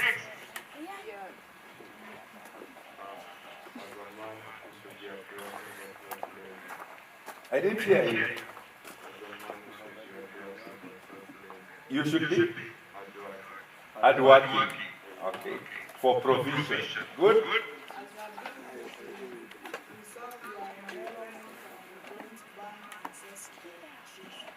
Very good. As a do, you should safeguard the environment and the sacred trees. That is very good. Mesikia mwalimu wako. Mtoto wako alishika hiyo vizuri sana. Next.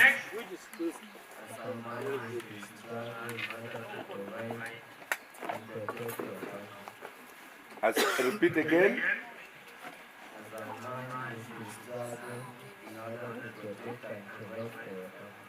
As a man, you must struggle to provide and protect your family.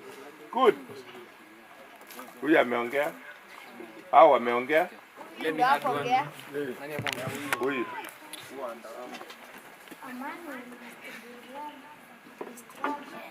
A man must learn to struggle.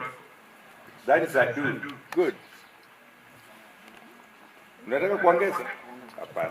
Okay. Na wewe ukimalizia?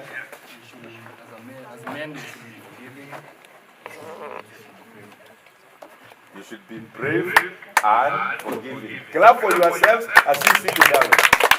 Good. So, tukitoka hapa, and we have known you. We are going to ask your parents if you have changed your behavior back home. Next year, you'll be the teachers here. We shall have new people, and we are going to call you here to come and teach them what you have learned. Hello? Munanisikia?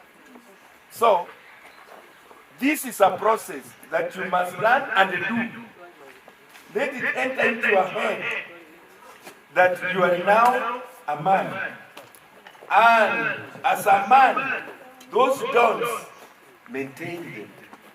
There are things you should talk to a woman or to a mother or to a sister, and there are things you should not talk to them, but you can only share with your father or your uncles or your mentors. Is that clear? So these things are there, the don'ts and the do's. With that, I think I appreciate that most of you have gotten what we came here for. I want to return the mic to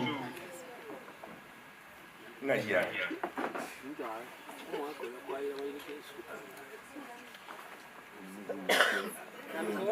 Nyandika wewe. Naendelea. We are in class.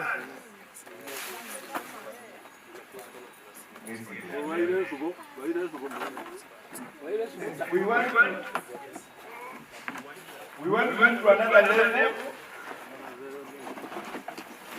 before we break kidogo and then we come to finish. So Jandika, direct us to the program.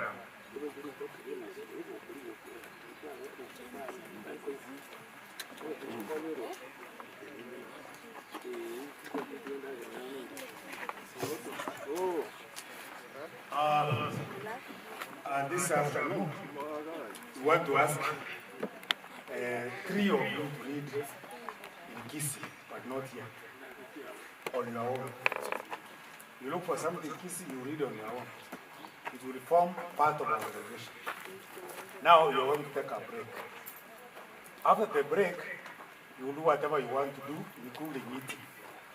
After that, when the certificates will be ready, we'll be asking you to reassemble, and then we now get a speech from Moses, the director of Armed Forces Hotel.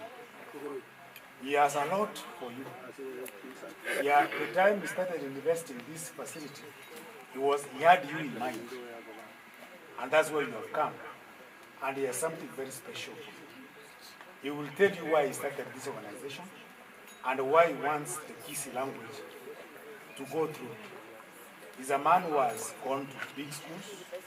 He's an architect by training. And you know, to become an architect in Kenya, you must score every subject an A+. So when you listen to that, you are likely to get a lot of things which will make you different after this. For now, we are asking Obuna to keep on entertaining us as we take our lunch and our break. But before that, I am asking the youngest man here come to pray for food. Come here. This one. Come here. Pray for our food.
Chakagonya magodi wangina weke sito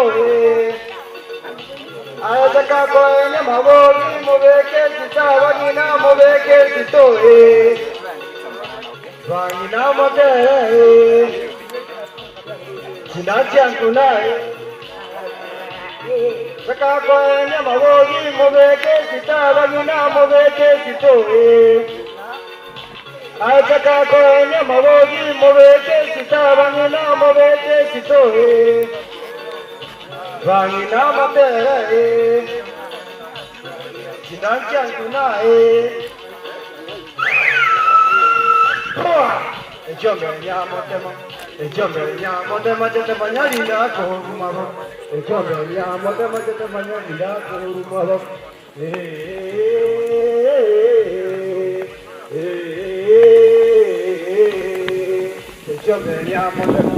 Ejombe nyamota majete manyalinda korumaro Ejombe nyamota majete manyalinda korumaro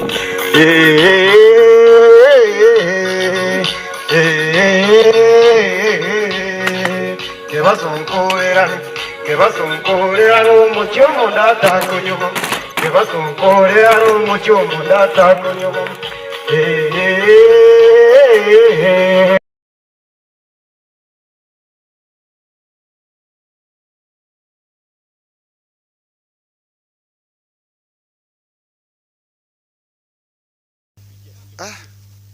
Niweka flight mode. Mtu naye anasumbua sana. mambo ya ndio hiyo. Weka flight mode, nilikwambia mapema.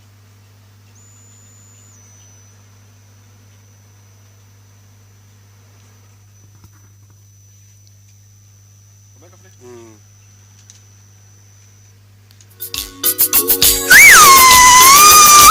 Ombuna Echombe nyamotema Echombe nyamotema chetena malinda korumwabo Echombe nyamotema chetema nyalinda Kebasonkole aro muchomo ndata kunyoma Kebasonkole aro muchomo ndata kunyoma Makobya Bukali makobya rai Bukali makobya rangai Kero tolehiwa Kanyaba mura nawa Kagera chikairan Kanyaba seke nawa Aiwa Kanyaba seke nawa Kagera chikagenda Sindigityo kale omoyo Osirire mogaka moetaro Anyagotara Sindigityo kale omoyo Osirire mogaka moetaro Anyagotara Kale kunganyo ebunanga Kale bosongo ebunanga Sindigityo kale omoyo Osirire mogaka moetaro Anyagotara Sindigityo kale omoyo Osirire mogaka moetaro Anyagotara Kale kunganyo ebunanga Aminga. Yes, umre. Mwambie DJ atupatie hewa. Aongeze kidogo tuongeze hivyo. Hiyo pitch. Pitch hiyo ndio hiyo sasa. Wazira hapo nombuna. Ayana nira makogoka ba minto. Ayana nira muraba itoba minto we. Ayana no magoko barore buna bagota. Kemorore buna bagota baito wa mere maridadi. Abakina ngari bare baita sambe kiriato. Erera babe iraga sa chaba minto to chebare. Ye baito ba chire kodo cherero. Amigo minto rende. Baito. Amigo minto. Baito. Akiba no kobuga. Sio mano momura. Akiba no kobuga. Bakungu mbairiate bagina baito no magoko bamura. Tugarure nyumba. Ai. Ino mwana ngayare asambe kiriato.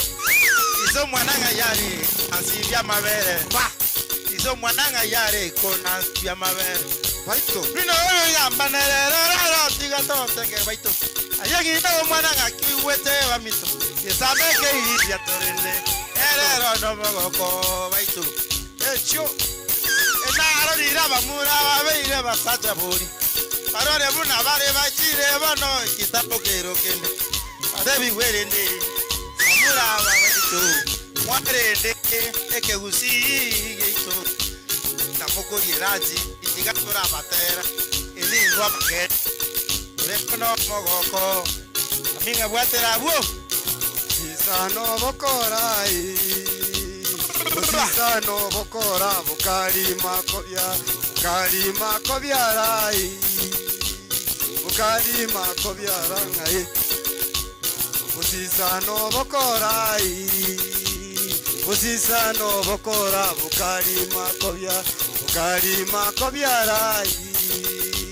Bukali makobya rangai. Agacha gakunga nyongai. Agacha korori wangai. Na daktari makini ngai. Sisano bokora ngai.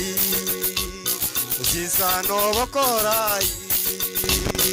Sisano bokora makobya. Bukali makobya rai. Bukali makobya rangawa. Agacha korori wangai. Igaiga kyonga nyongai. Na dokita makini ngai.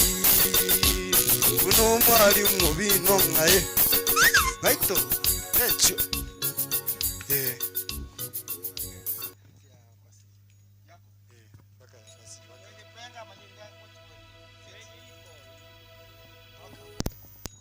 Basi tunaendelea.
Watoto wako lunch.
Mbate vita Otera umausi Umongaini Jajambwa na mbate vita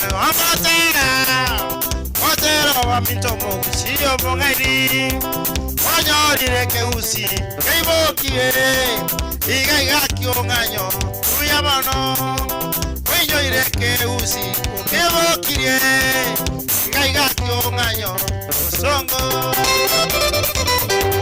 Onde que você quer ser lá do momento? Na hora do nome roco da raça, tá do ara. Preširili na cidade, não é você na é correra chengotera, yonganyo carechesta, o songo. É correra chengotera, yonganyo carechesta, o songo. Abagusi baitonao, bagutoka, masiva erongori, yabori, enere mana marawani, amasambe, itokeri yeke no mache, ao, awiga soda na bokoyona, ekendu, koki na boigo na fanta na ochibotoka, chiyoba, yukurara, na ojire, yuganyoe, kalicho sata, jenitero uya wauti.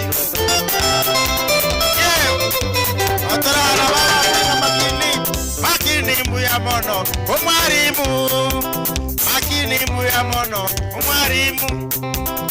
Doche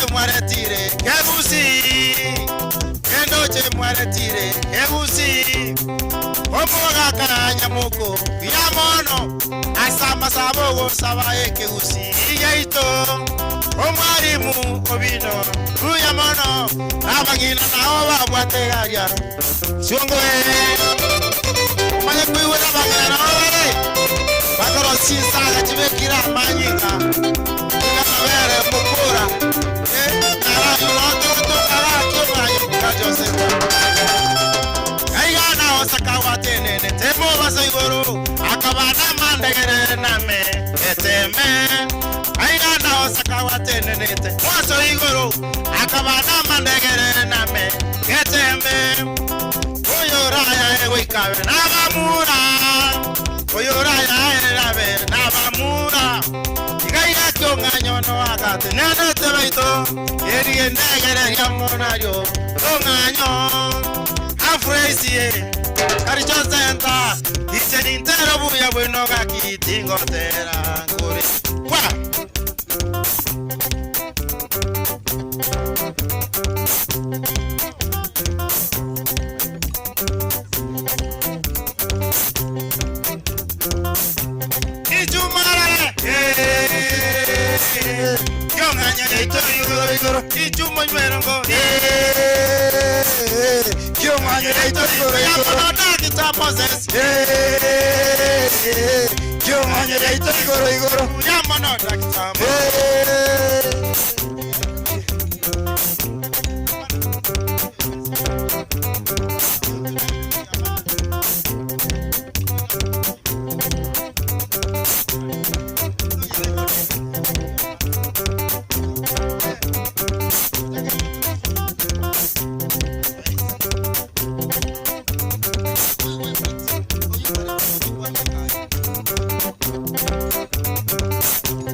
bagire Minto enyangi mingiya baba Umuroti ga baiboli baye Umunyarukoti ga baiboli minto Kapata niwe nere nyangi Baba bere bameiro yo mo baba Kapata niwe nere nyangi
Socorro jeito Sakawa torare via tata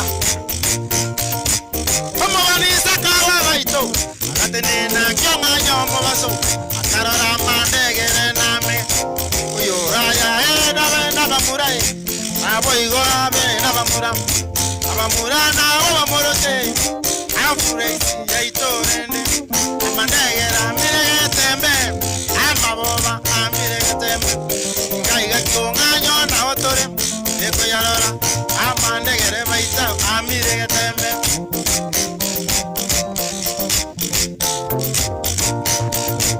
baita mu yamano daere gita baita mu yamano daere gita okema embu yamano ose ska soko yaresa warorire buya ekegusi igesa reka tigango tokerene waretire babinto chinyomba yaba gusiga iga kyonganyo echikoni noere baito chinyomba cheito naojiri abageni baito karibu emwerorere buna ekyonganye erongori noere gari rogo erongori gaito noere rogo abagaka nao bakuria risosa abangina nao bakuria chisaga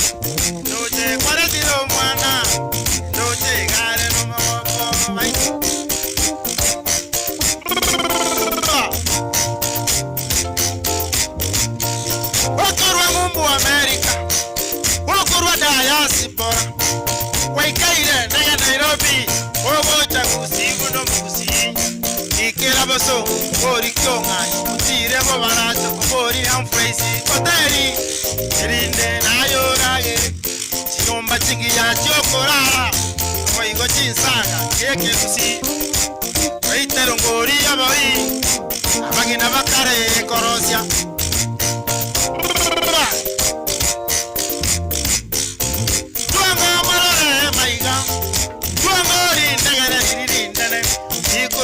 Amfuresi yaito ena ego to kakyonganyo abangina kaywa no bacha abari bari bakoroseri abana ranchi baito no bari ranchi iga chonganyo life eto tenge ba minto moko kontana korola okarende abagisangi ubachire okarende abagisangi ubachire abari mu bagasomye kegusini abari mu bagasomye kegusini ichungo moro mu baso iguru baito torana maboko ino mwana abana batokire ibabeira ababuka baito maigarigere yakari chaye ito maigarigere yakari chaye tago chonore mwana sipisi na yego chakiraiga kobuka non kobugitore kisaga koritore chubekira manyinga omukura ubekire bamito mabere wasiberia twaigubiya bakegecheto mugusigi twebeke gusigi kyonganyo yaretire kegusi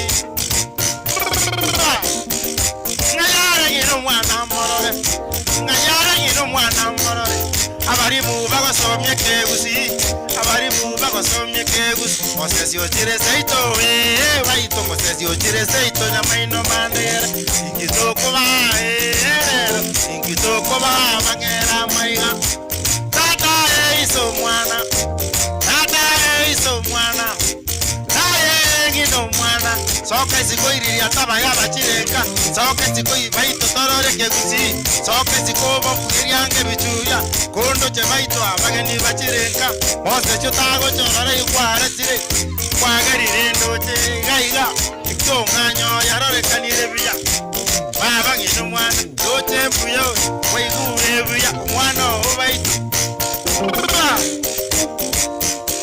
Twango mararo buya wa Moses Yutoka kyonganya Twango baito ene marare Baito ndote no mabako Oganyo chire saito baito Oganyo chire saito niki toko ba Alo Koba Kuna Toko ba ya maino mandegere Yate bai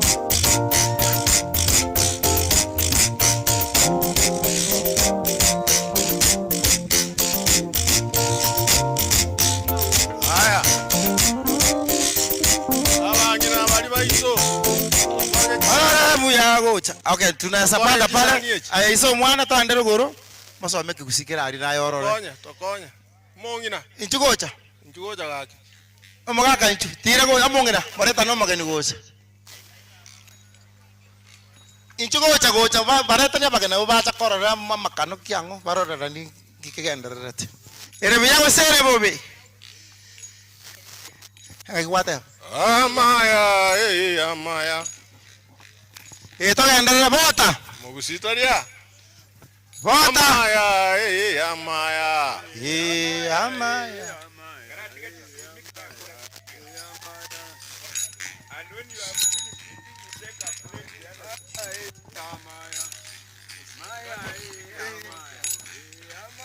Korega. Wawili wanaweza wakaendelea. Sasa ni saa 8 na tutaki kutoka kama jana ikiwa late. Hata wengine tulikosa magari kwa barabara hapa. Sasa nachukua fursa hii kumleta mnenaji wa mwisho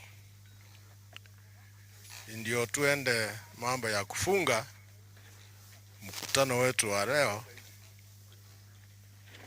kama itakavyo ratibishwa. Nko warentera ande uyo minto muinjinia. Wengi mnafikiria muinjinia ni mtu mkubwa.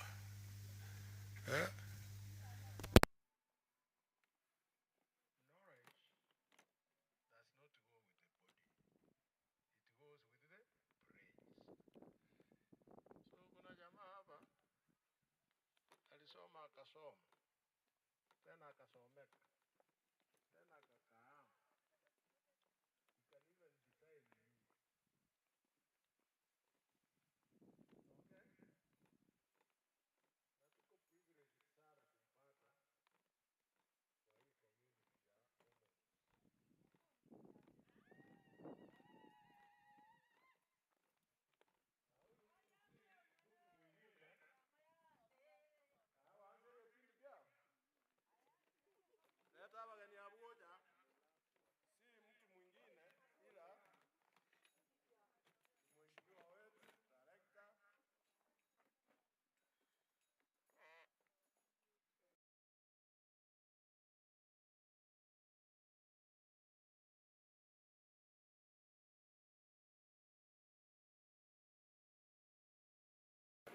far.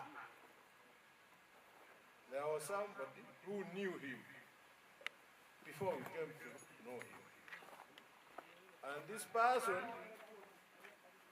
is so-called Mwalimu Obino Nyambane. Can you come up and give us a CV of the next speaker? Thank you. Haya.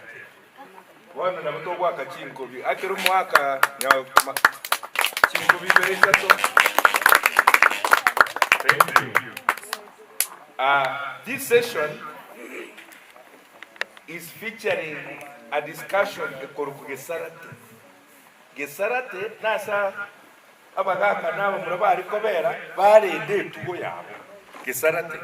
Am I right, abagaka? Yes, right. So Gesarate was the major economic zone Yomogusi. That is where you were taught how to take care of your property. And majorly, cows were used as a media of expression in acquiring wealth. Chiom, chisimbagira. Ekero kwa bwate chinyinge kwa konyoma bakuru abangi, watu arabanta abangi, ngona likuwa likoreka no muntu. This discussion now, which will take less than 30 minutes, is going to focus on that. And then go to Bakero Monda Tegerere.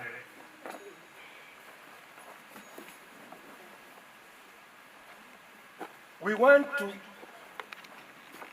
indulge into entrepreneurship from the cultural perspective to the modern times. The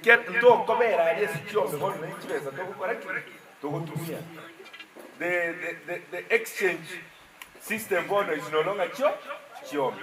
It is now about money and investment and entrepreneurship.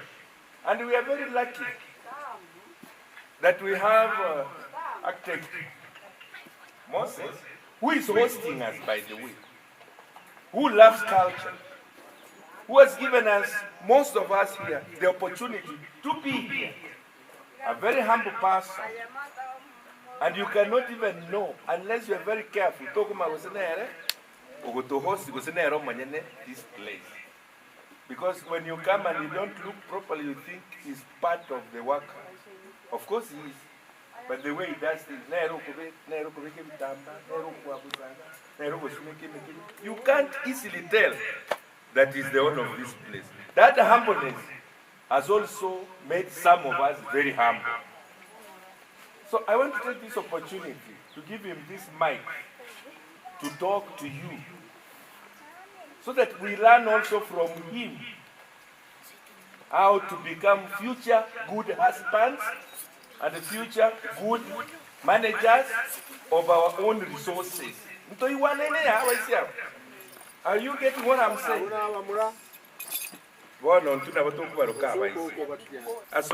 Asoko batoye. Moiweta bamuraba. Bono mwatieri. Obongo togotieri. So learn something from him. Moses, I want to welcome you in a special way to talk to these young people and the parents who are around. Thank you so much.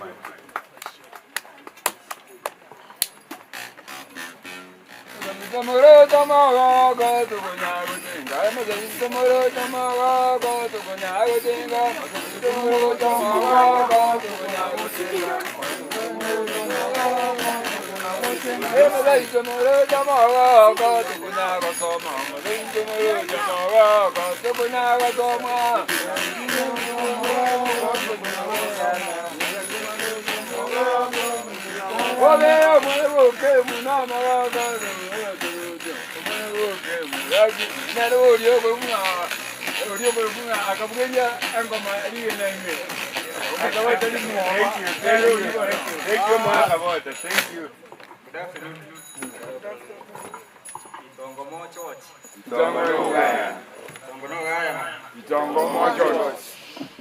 So I'm also learning the language. Elieta Uncle Moses Okemo. sakuru kunga bugiranga wa maate na ego bakwera kanga bugiranga ya mabera Ndi bugiranga mabera. Kino mutabol kwa sakuru kunga nyamondo. Kwa sakuru kunga nyamondo. I am an architect. An architect is somebody who designs buildings. That's what we call a building. So an architect deals with two items, space and form. Space. What kind of shape is this? Circular. And in 3D, it's a cylinder, isn't it? Then the one on top is a cone. That is what you call form. Cone and the cylinder. So an architect, the work is to design two things: space and form.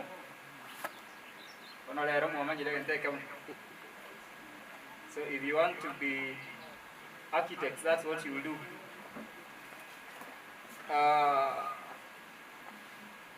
First, I want to thank our elders for the dedication they have had. They have trained you with passion. And in life, one thing that cannot stop is learning.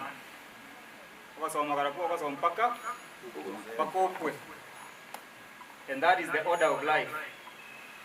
So I want to thank these elders for the good work they have done so far. The next thing, topic is a very complex topic. It's subjective. It is not factual.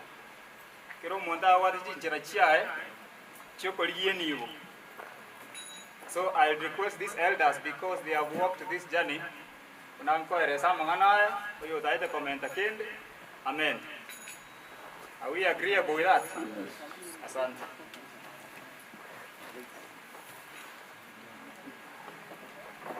So again, take a time and the lesson number 1. Again, don't get what are the tiger. Even me, that thing amazes me. It's the second time I've seen it. And I've been asking myself, why would this was this from the past create such a scary form for the young boys as they turn to men? And my conclusion is they want to train young people to overcome fear. That's one thing I've learned. To overcome what? To overcome fear. So my lesson number 1 in this journey of creating wealth and in this journey of growth is a young boy there on a phone. You need to concentrate. You have to concentrate.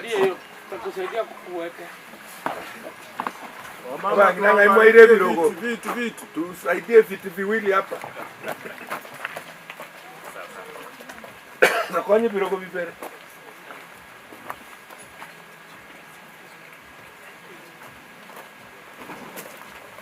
The boy is telling me to talk in Kiswahili only. Try. Try. Tajaribu. So overcoming fear. One thing I want to talk about fear. Chingaki chiri chingoro. Kumugusia amenyetangoro sana ime. Am I right, the elder? Yes. So the training of young people to overcome fear was extremely important because kulikuwa na wanyama wa mwitu, kulikuwa watu wanapigana, majirani na Wajaluo hapa chini, Wamasai wako, Wakipsigis wako, kila mtu anatafuta shamba, mwingine anatafuta mifugo. So watu wenye walikuwa wanatakikana kuchunga mali na sehemu yao ni vijana kama nyinyi. So the community was preparing you to undertake this role. Lakini nenda matuka chenchi. Right now, it's very rare for you much to fights have come down, cattle rustling has come down, but we still need these traits of being fearless. But how do you become fearless in the modern society? One thing I want to say is, you don't just become fearless blindly.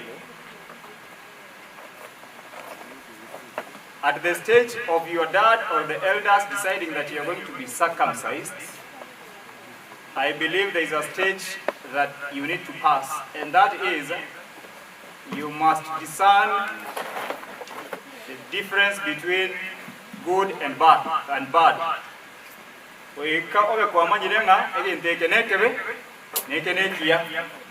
Am I right? Yes. Na wewe sawa korora. Your father anaweza kuangalia aone hii kijana yangu sasa anajua haya mambo ni mazuri, haya mambo ni mabaya. Ndio sasa unatairiwa, ndio upewe majukumu katika kijiji ama katika eneo lenu.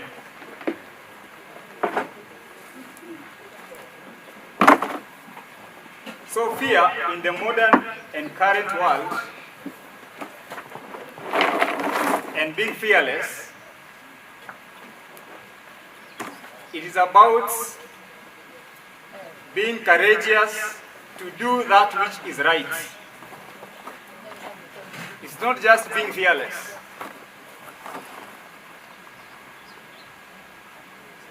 However courageous you are, you have to approach issues with caution.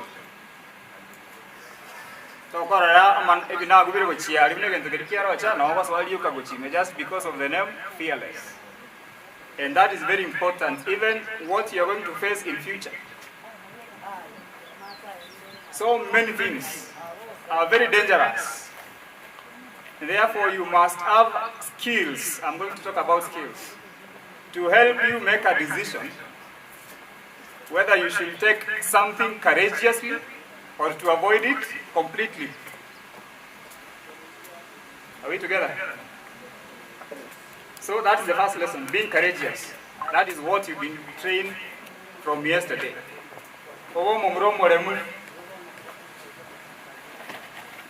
Because from now, people like Jayden, your mother is looking upon you to be a courageous young man. Okay? Jimro, your mother is looking you to be a courageous young man. Now I'm going to give you what I call a toolbox for building wealth. A toolbox for building wealth. I'll summarize it because I can talk for too long. So if you can remember well and good, if you can write down well and good. The first point I want to mention is early identification of your passion and talents. Yani kumanyanga, what is passion in Kizungu?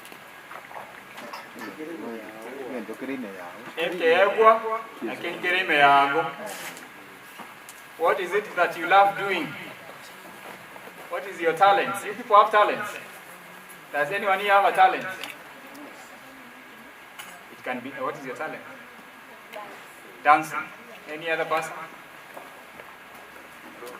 Drawing. You're like me. I also have a passion in drawing. Any other person with a talent or a passion? Football. So, the earlier you identify your talents and your passion, the better. And I'm going to tell you the reason why it is very important to know what you're supposed to become. They identified. Even you very soon, once you identify yourself, you're going to be called by your calling, by your profession, by what you do.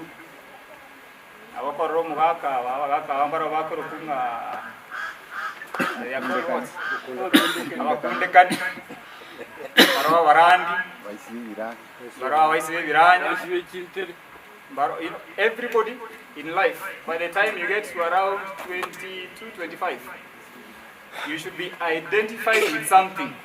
You can't just live like that with your two names. And that is when you identify, and that's when you're known. Now you have a passion and a talent. So number one is identifying your passion and talent. Number two is preparation. Once you identify, the next stage is preparing yourself for the world. Once I know I'm a musician, I'll spending 10 hours every day practicing music. If I say I'm a dancer like that young boy, I'll be spending most of my day practicing dancing. If I'm a footballer like that man there, I'll be spending a lot of time learning, studying, and practicing about soccer. And in preparation, there is one very important thing I want to say. The earlier you start, the better. And the longer the amount of hours you put, the better. I think I've discussed with Mwalimu Nyandikaya, and I've always told him that if you want to learn your skill fast, the world has said you must put in 10,000 hours for you to become good in anything. 10,000 hours, that is not a joke. For you to be good in anything.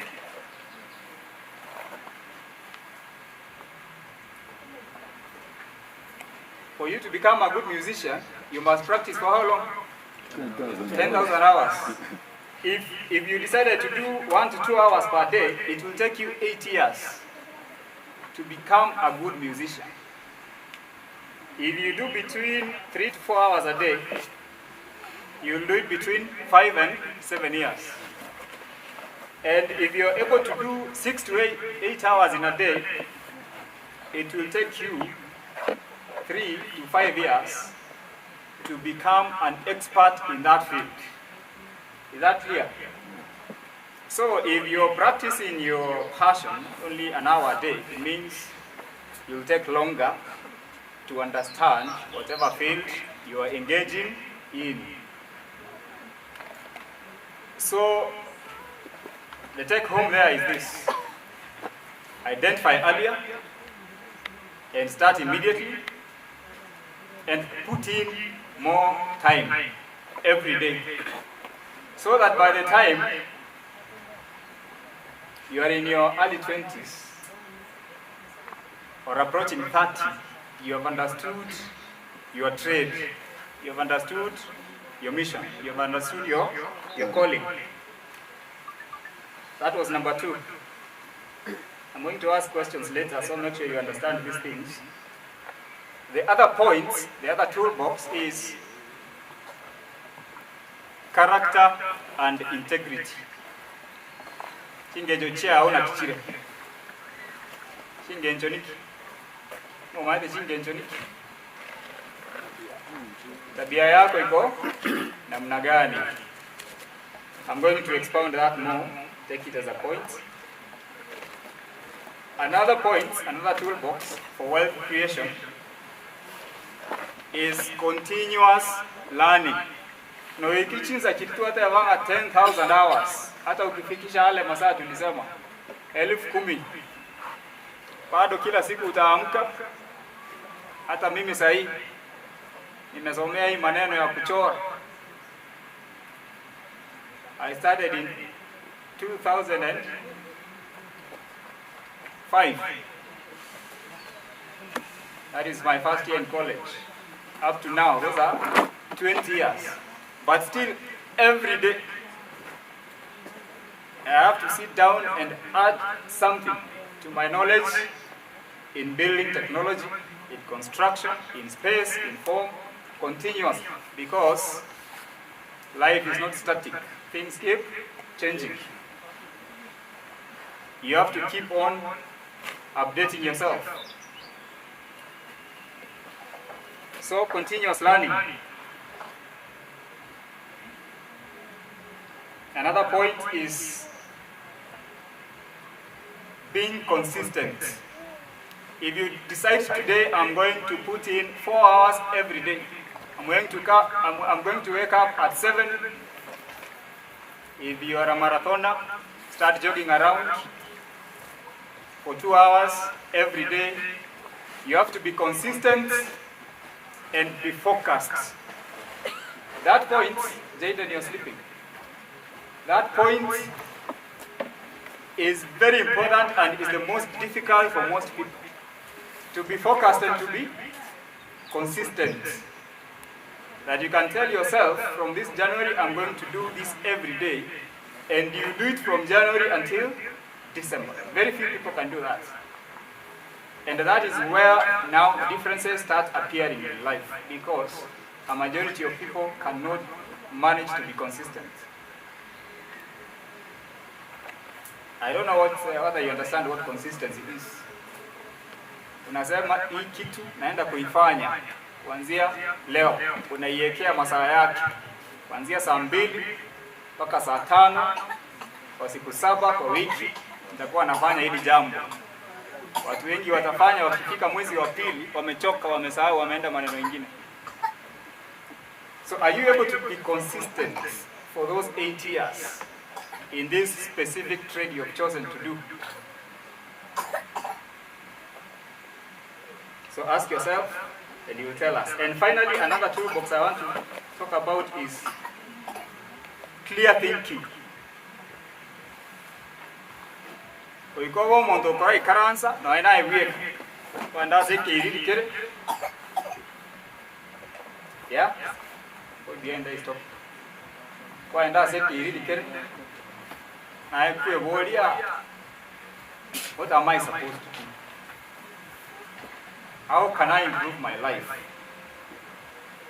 How can I improve the life of the people around me? How can I add value to my community? That is what we call clear thinking. What can I do today? Then you set goals and plan on how to execute. Mnasikiza hiyo maneno? Yes. So those are the 5 points I wanted to mention about the toolbox you need for wealth creation.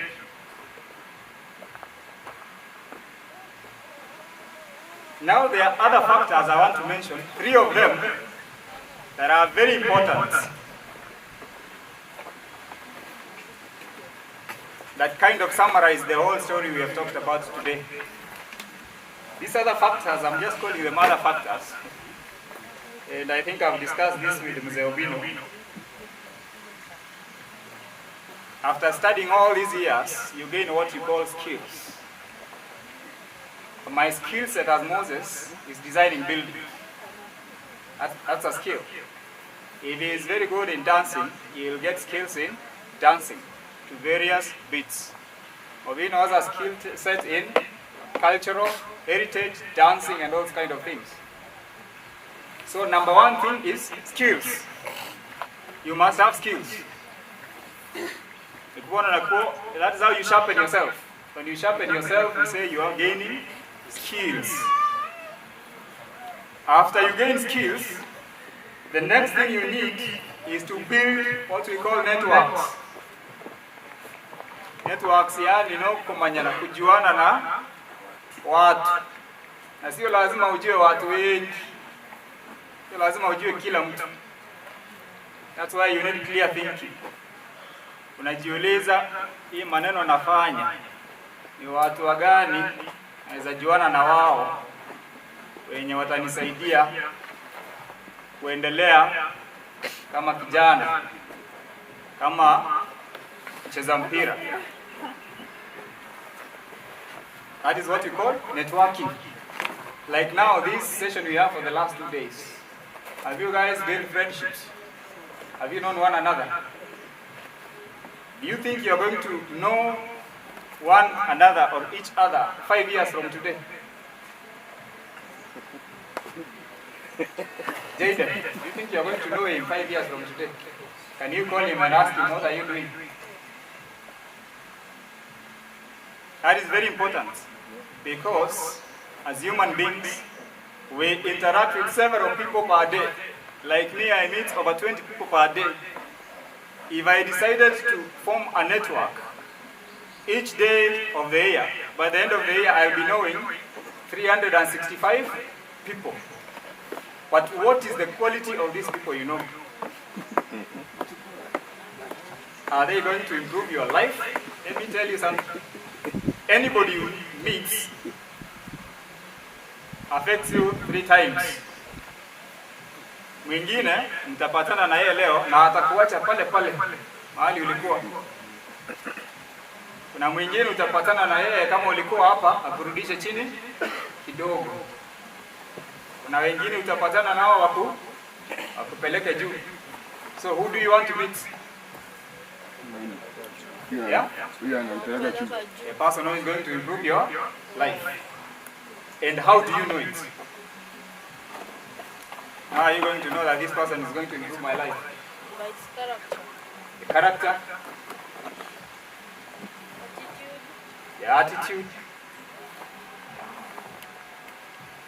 the kind of things they do, and such. Okay? And then lastly, you remember we said skills? You build your skills first, then you build networks. Once you build the networks, then you must have a product. You must have a product you're selling. Inaweza kuwa hata ni mboga unauza. I'm just using the very basic of it. So umeenda shule umefunzwa maneno, assume the skill is sales and marketing. That is your skill. And now, throughout your travel, umejuana na watu wengi sana. Si ndio? Sasa umeamua kazi yangu ni kuuza mboga.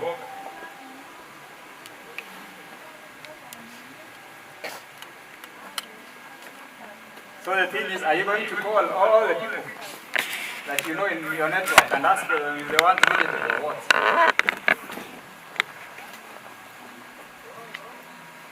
You can, why not? The worst thing that can happen to a human being is to be taken to school, gain your skills, have networks, you meet somewhere, have your cup of tea, but you don't have a product. A product doesn't have to be physical. You can be a lawyer. My friend there is a media consultant. Al Jazeera, some of them are herbal medicine men. Others are teachers. Others are going to be doctors. Others are going to be architects. Others are going to be engineers. Others are going to be what? Do you have any other trade I have not mentioned? Pilots. Accountants. Very good. So when you are networking and now you are sitting with your peers on the table, they should be able to identify that my friend here is a lawyer. Once they identify you with that, and they know you are a very good lawyer because you've built your skill set, isn't it? And therefore, if a matter surfaces that requires legal action, you are available for them. It is the reason I say, I hope you understand that point very well. The reason I say, first, you build your skills, you build your networks, then you have a product. The product is who you become. The product is your mission. The product is your calling.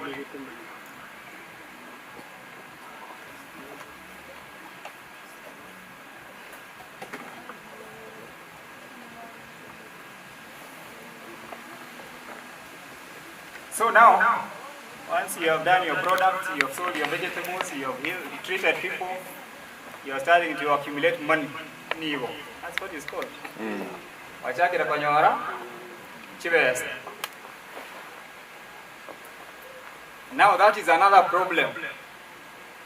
Money is another problem. How do you manage it? You've learned very well, you've gotten your first class, you have your networks, now you're a lawyer. Your first salary is coming. How do you manage your wealth? I want to give you 5 points on that. Number 1, money requires brains.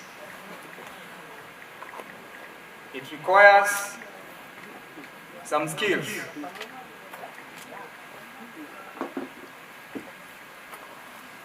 Assuming you're going to be paid, say, 20,000 shillings, as a young man now, you must sit down with yourself and decide how that money is going to be used for the good of yourself, the people around you, and for the society. That is what we call budgeting. You guys are clear on that? Yeah? What did I say? You need brains. That is once you start getting money, how to use it. That is very summarized, but I understand you've got it. Number 2 is you need your good health. You need your good health. If today you had all the money in the world and you became sick, everything goes down the drain.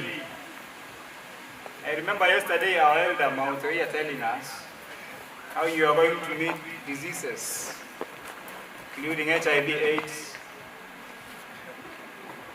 including all those diseases that you get out of immorality and those kind of things.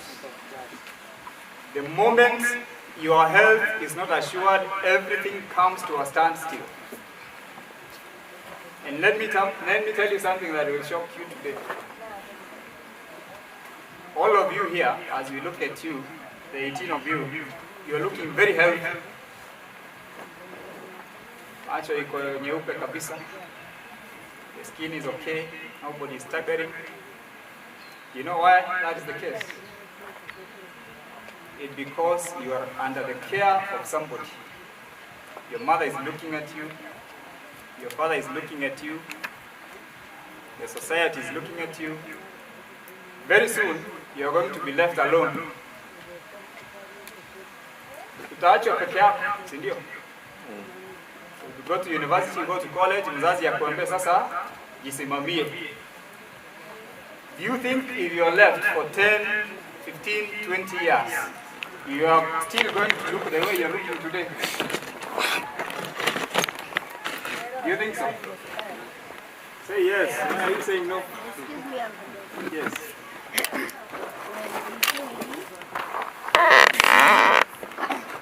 Are we going to pay for ourselves in school?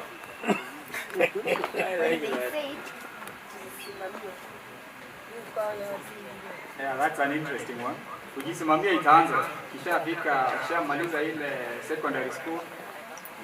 Uende sasa university or college, itaanza kujisimamia. Are we going to pay for ourselves? If you are a responsible young man and you are getting some little money somewhere, unaweza jilipia bado. Okay? What if it is a billion?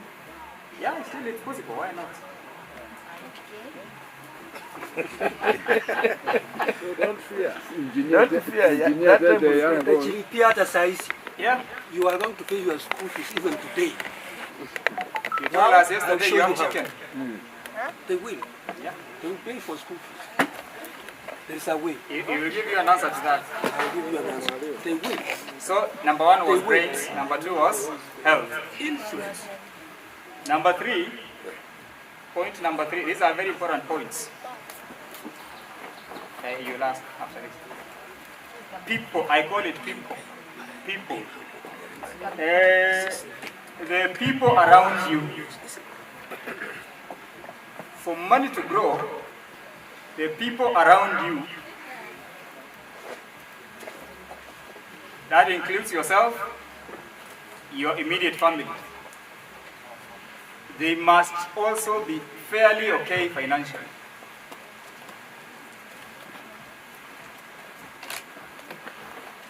I don't know how to express it properly, but I hope you have understood. For wealth to remain around you, assume you have just found a job and you have a salary.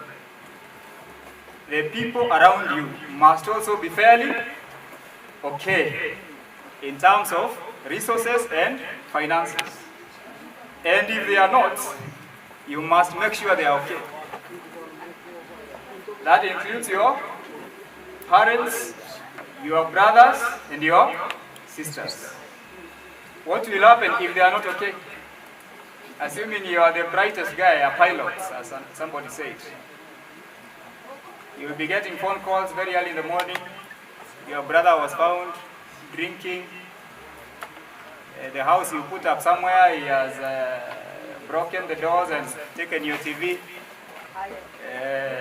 Your sister's son needs school fees. Are you going to be focused? Mother is sick. Somebody is sick.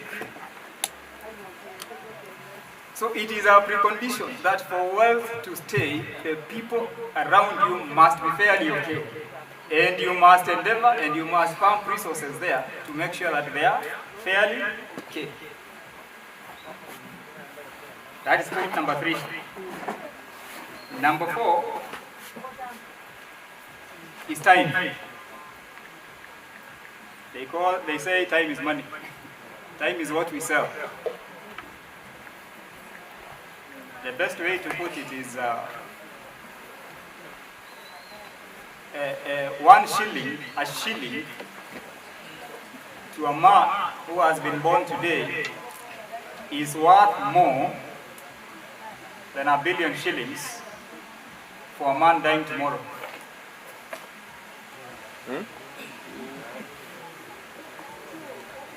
A shilling for a man born today is worth more than 1 billion shillings for a man dying tomorrow. I mean, if you are dying tomorrow and you have 1 billion shillings in the bank, so what?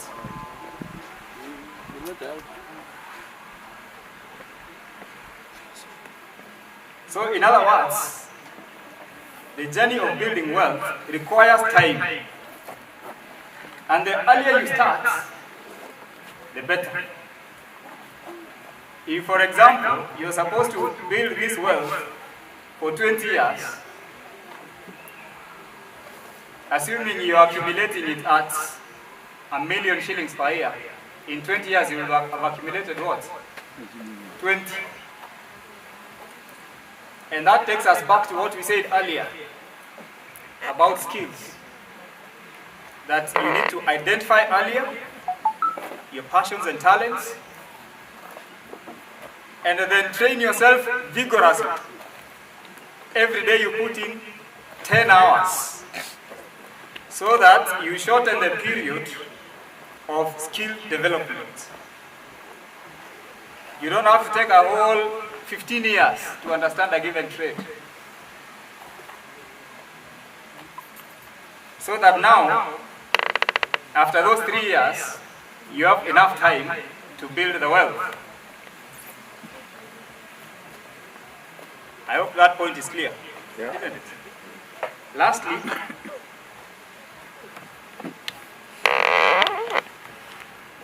this wealth requires discipline. Discipline. The moment you guys are going to be left by your parents, the society out here is very rough, extremely rough. Some guys are going to introduce you to alcohol.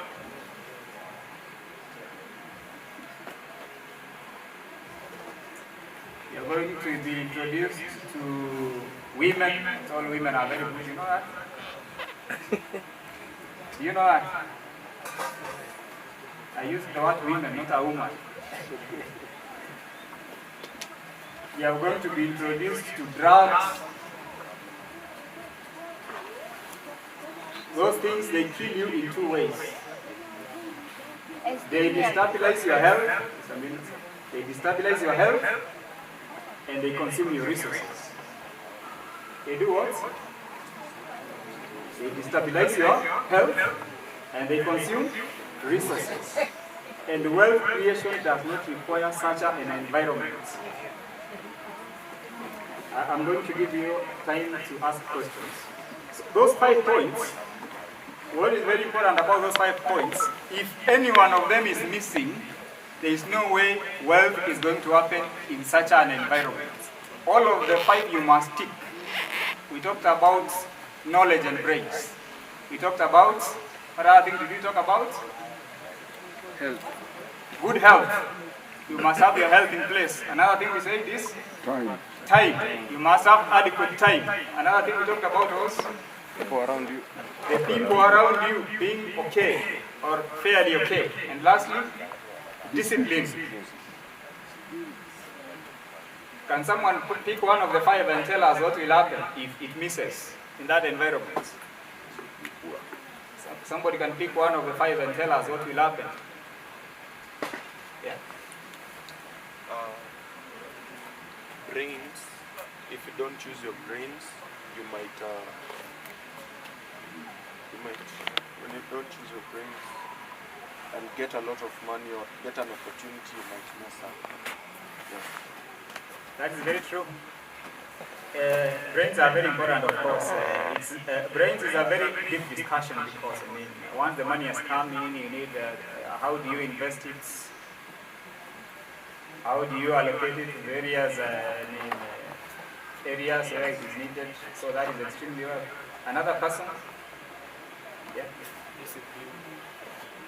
So without discipline, let's say in case you need connections, without discipline, no one will want to associate with you. Yeah, that is very accurate. Any other person? And somebody, yeah. I can talk about time. Time management is usually key, especially when you need to be on time, maybe for meetings, for maybe some small communication. You need to be on time so that you can present your ideas and your time. Very important aspect. Excuse me. Yes. I want to ask a question. You say when someone can introduce you to women and go on, and I don't know what. Can women kill you? Because you can say, you did say, those things can kill you. Can a woman kill you? Yes, of course. And they kill so many people. And very soon, I'm sure one of the elders is going to answer you in detail. But when you become ready, and timing is very right, you will eventually get married. And you're supposed to be focused on the woman you marry. If you go out there and you have so many of them, what will happen? They require what? They require your time and money. You buy socks, beads, oil. And therefore that is going to slow down your growth. Sarulis. Atataka mtumie pesa ya makucha. Ya nywele. See, sometimes women can avoid their money.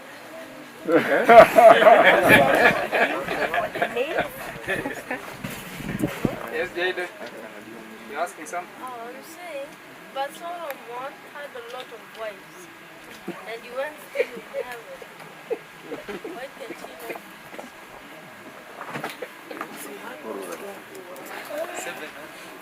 So you want to be a Solomon?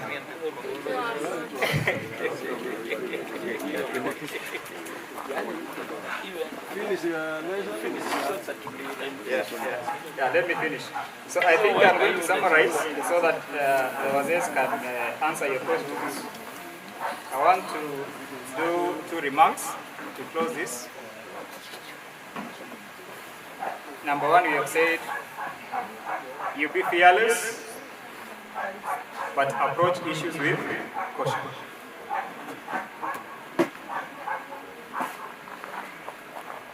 The danger the current man faces, you can excel in all those things I've told you. You will wake up, feed your family, build the wealth.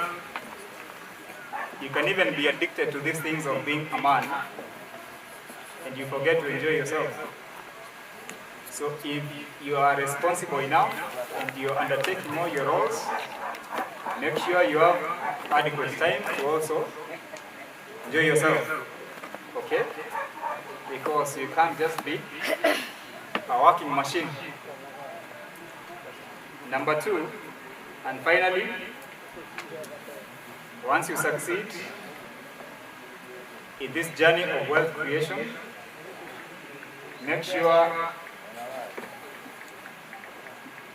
you give a hand, you help your communities, you add value to the society, because it can't be that you are just born for yourself. You must have some impact in your immediate society.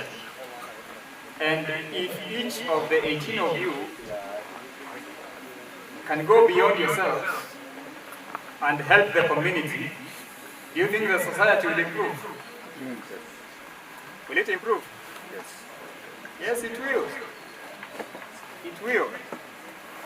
So, like 90% of our people, they are able to meet all those things, but they forget about community.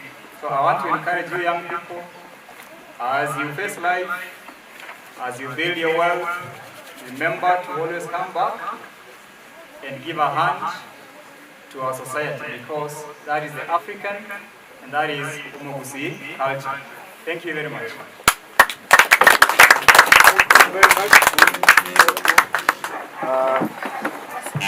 Thank you very much, Director, for that very advice to our young men. And I wanted to have a procedure that we have now. We are going to give our young men blessings. So they are going to move that side. It is going to be conducted by Msee Nyamoko and the other elders who are around. But before that, there are some of you who have very good questions that you wanted to shoot them so that the elders can answer. So I was requesting that if there is one with a question, you can raise it, and the elders answer that question. Then after that, we go to another procedure, which is going to be led by Mr. Nyamoko. After the blessings, then now we shall give you your certificates, and then release you. Those wazee wamekuja saa hii, we want to say that thank you for being with us. Enjoy your uji. We have been training young men, aged between the age of 10 and 35. Remember that these are the future of Umugusi, and this program will be there, as this was the first meeting, but we shall be having this meeting every last weekend of December every week, so that we strengthen Umugusi, the culture of Umugusi, so that it's back. Any question? Somebody wanted a question to be clarified about the entrepreneurship, or something like you felt from the directors. Solomon.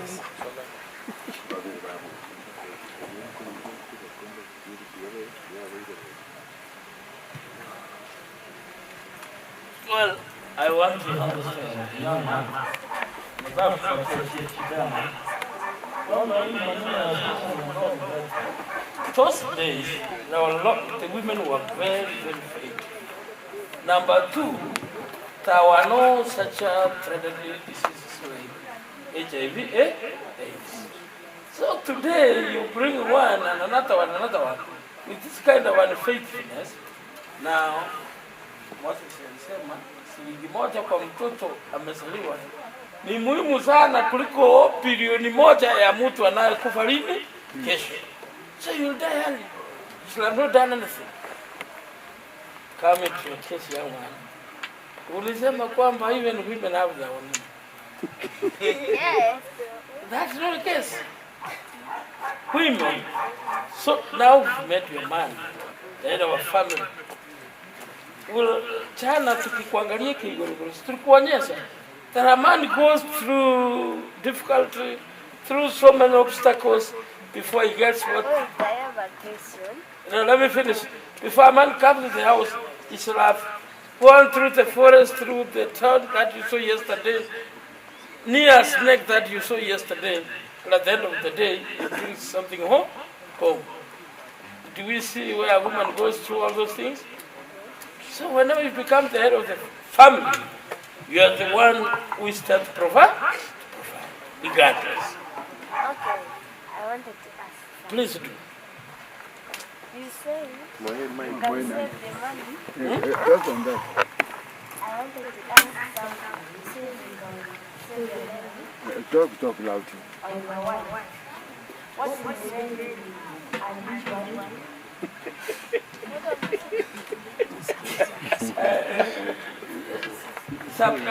The boy is asking that if you married a rich wife, must you again struggle to have money? Well, your brothers have told you last, so that to have authority. Are you seeing this? Kuwa na mamlaka juu yake. Who is the head of the house? And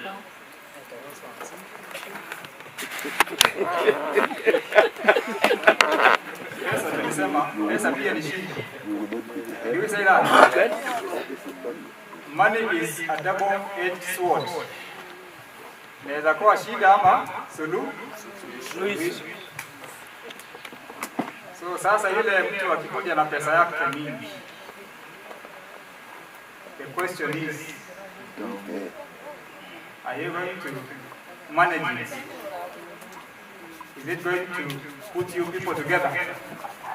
Or is it going to be the barrier between the two of you? Wait, if I am poor and lazy, I can. We can be together. Yeah, that is true. What you are saying is, what you are saying is, it is a double-edged sword.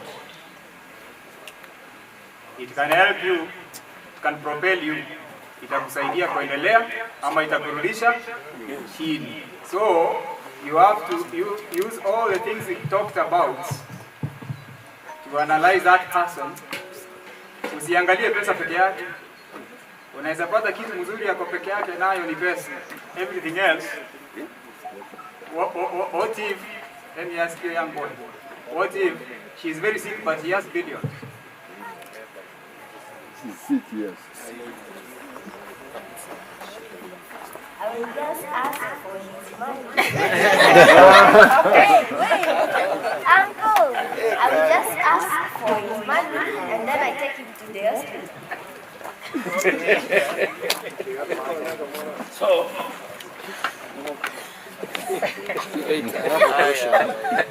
Another issue here that you want to know. In the Abagusi culture, you may be a farmer, jobless, but marry a woman or a wife minister. Look at me. The courage of Womusi states that when this minister woman reaches at the gate, mambo ya uminista wako unamalizikia wapi? Kwa gate. Akiingia kwa boma, una king post tulisoma, ambaye anaitwa nani? Man. Whether with millions, billions in the house, the wife, the children, the billions belongs to the man. Unanisikiza? So usiogope kwamba you don't have money. Now you cannot seduce a woman with money. Seduce her. And that money will also encourage you to look for your own resources. And the Abagusi courage teaches that a woman is so hard in giving you her money. She can't give you. They say, however small money is from the pocket of a man, is so sweet to the woman. I have a question. Ask.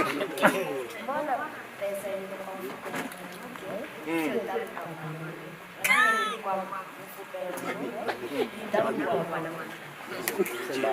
Ndio nataka nikuambie. Unajua waja mtoto wako salama. Sikiza nikujibu. Si huyu mwanamke ulimtoa kwa alikuwa na mama? Alikuwa na mama kwa? Alikuwa na baba? Alikuwa na sisters?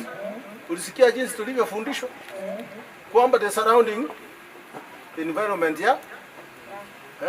your brothers, what your father must stay where asikuibie. Unaona? Sasa huyu mwanamke akiwa kwako amefikiria mami amekula nini? Dadi huko amekula nini? Lakini wewe kama mwanaume uko na dadi yako na mami hapa. Na anawaita wote dadi and the mom. So lazima afiche siri atume kwa unaona sasa.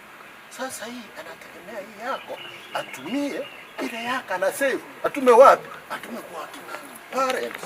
Ndio sababu alafu iwe ya mwisho. Na hiyo ya mwisho. Sio amekuja nitafuta nipeleke kwa. Ya nimeacha sasa wazazi wangu kusema. Sasa wewe ni mwanamke? Anakutafuta. Yeye ni mixed up. Anakutafuta. Ni wewe umemtafuta ukamleta kwetu. Sawa. Wacha tumalizie hapo. Kwa kama ni wacha kijana apate kujua wewe.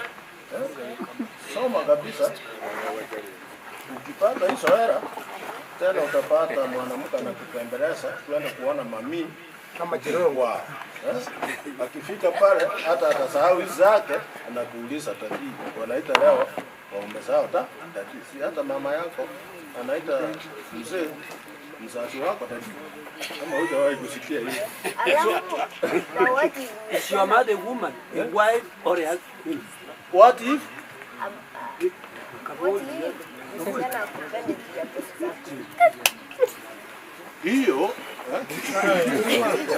Hiyo ndio mwalimu alitufundisha ya kwamba you must use the brain.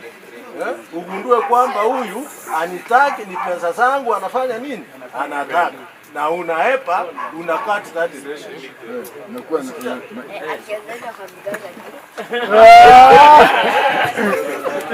Have your name now. So, yes. What else do you have now? I have one question. Just do. Yeah. Last one. Yes. Very last one. Yeah. I was asking, at what point does consistency become rigidity that prevents growth and innovation, as well as how can we be guided to create wealth through integrity and being just, other than letting wealth guide our character? Oh, sorry. The first question was, at what point does consistency become rigidity that prevents growth and consistency? Then the second. At what point does consistency become rigidity for growth? Yes, and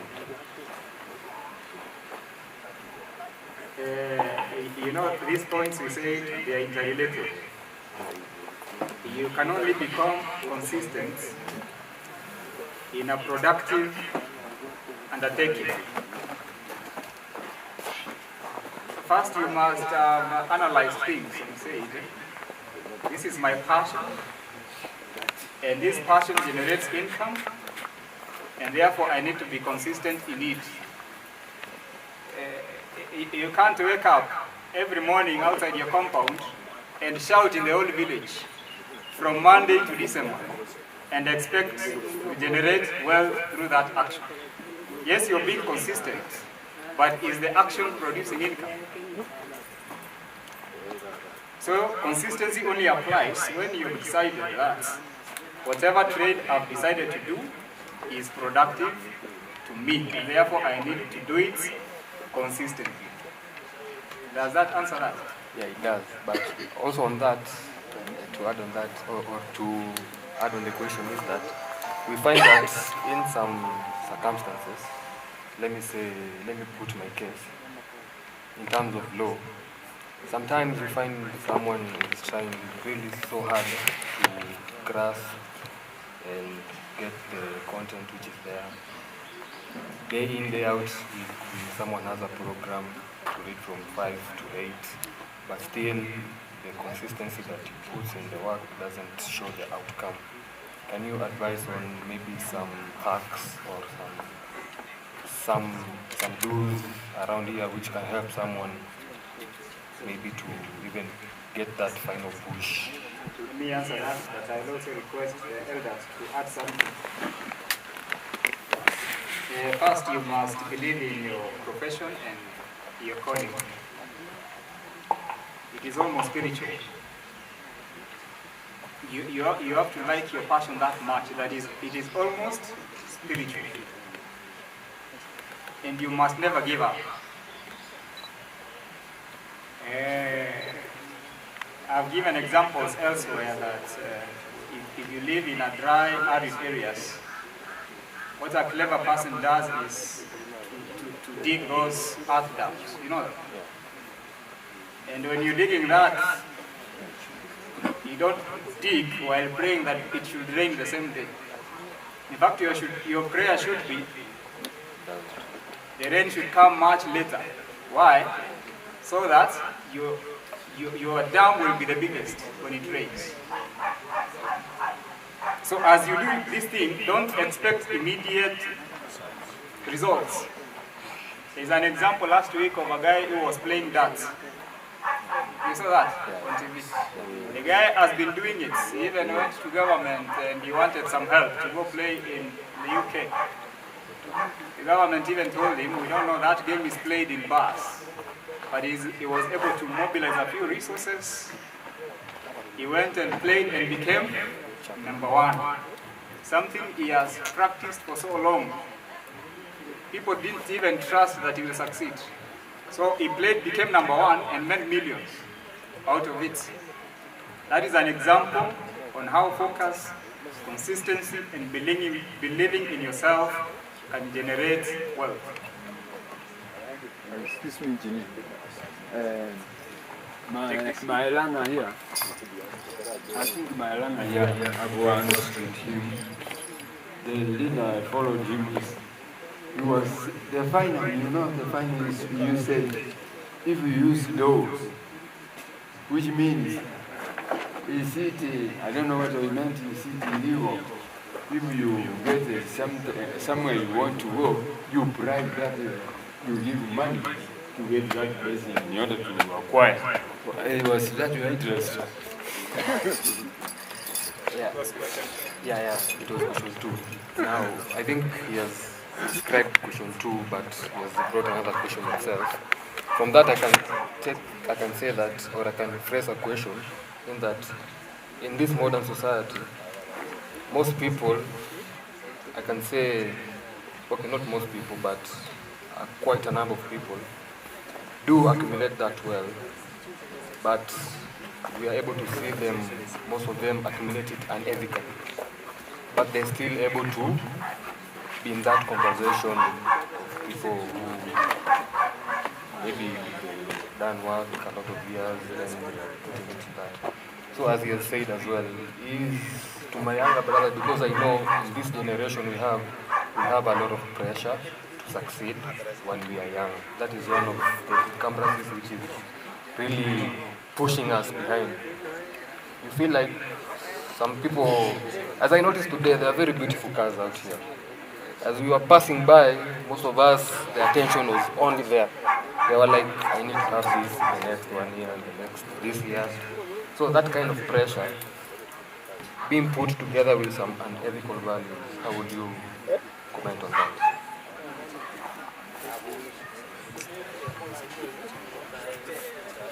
I believe the elders also have something like that. We talk about integrity and character. It's a saying that goes, easy come, easy go. Easy come, easy go. It is very difficult and rare circumstances that somebody is going to accumulate wealth using shortcuts, that wealth is going to stay for a period of time. In fact, in most cases, it doesn't go even the next generation, because the gene or the structure of that wealth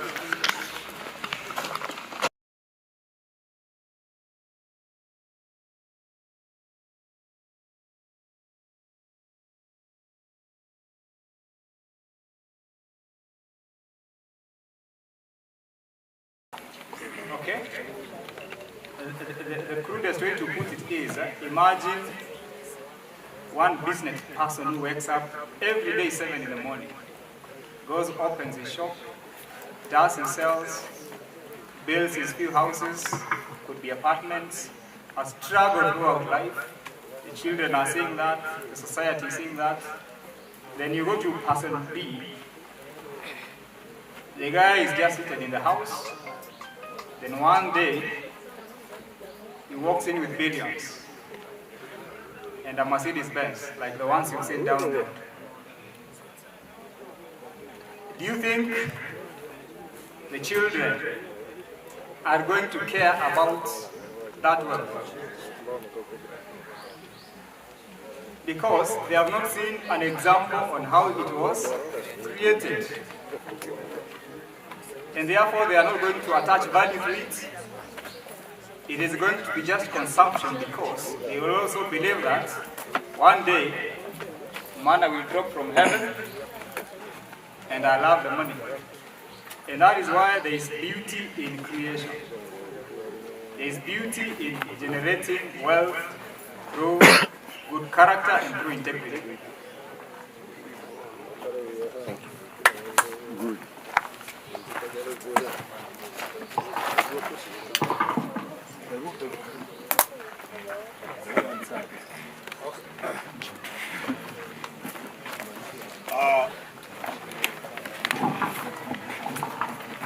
The process that is going to take place, Mr.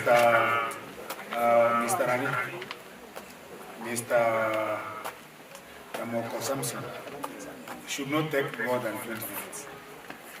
So you are going to place the children together with Wazes here. I can see Mr. Bota, Mr. Cho, Mr. Bobino. And there were others who left, so kindly take us through. This is your mic.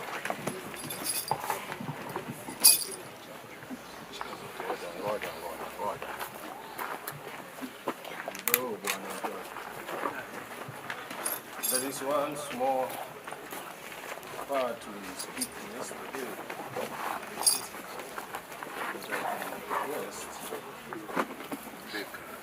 Speak. Kuna sehemu iliyoja pale. Ningeomba tupitie pale. Tutaosha pale. There will be some points to note. The Wazes will speak and explain as to why they are using those technologies. So to move to the next room and start our graduation of today. Okay? Can you start now? Can you move to the next room?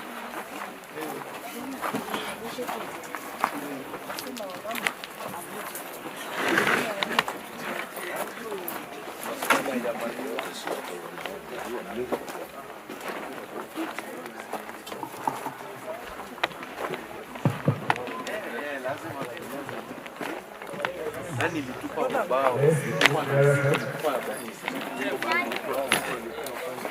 Weka laini hivi. Toka huku. Weka laini all round, laini.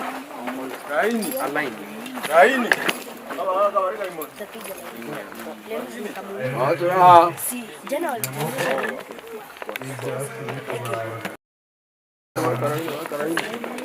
hapa.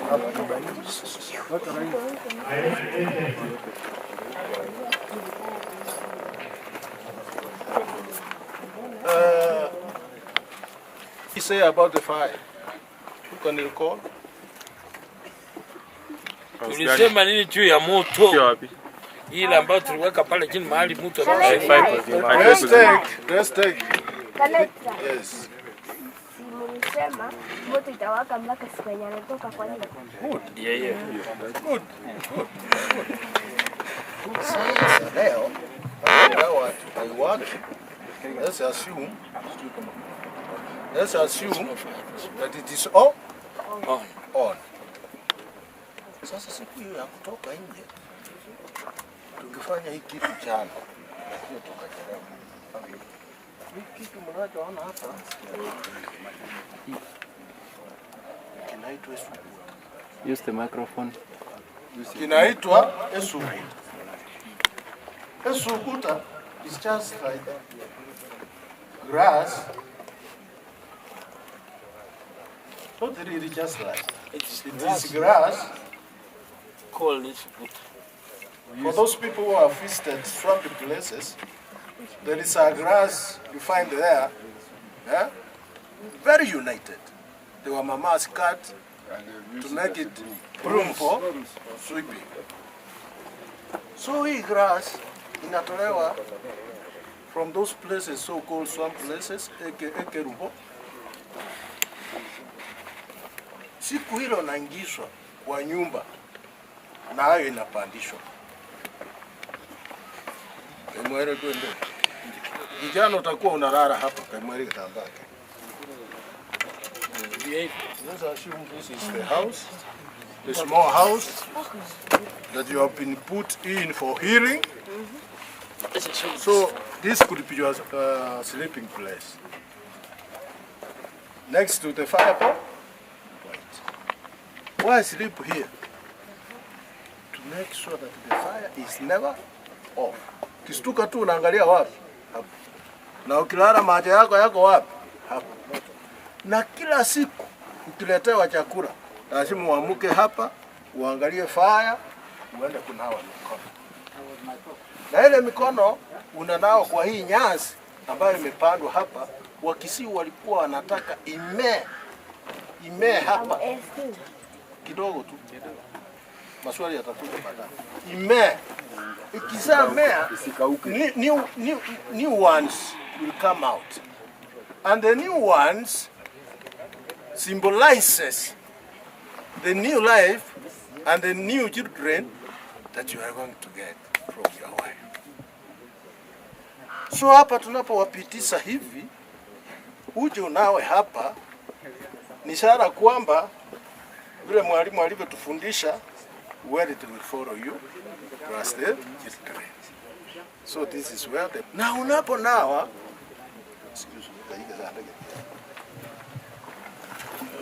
Ongoje usiweke maji. Usiweke maji. Watoto wale walikuwa wametaidi. Kora. Kuja pani. Wacha onyesho kwanza, Let's demonstrate. Wewe, piga magoti. Namwekea maji na anza. Ya. Huyu anasema ya. Hatujafika. Kunawa. Umesema hafai kuongea. Kunawa. Umesema hafai kuongea. Umesema unafaa kuba yaya hafai kuongea. Simama. Wewe uko sawa. Uko sawa.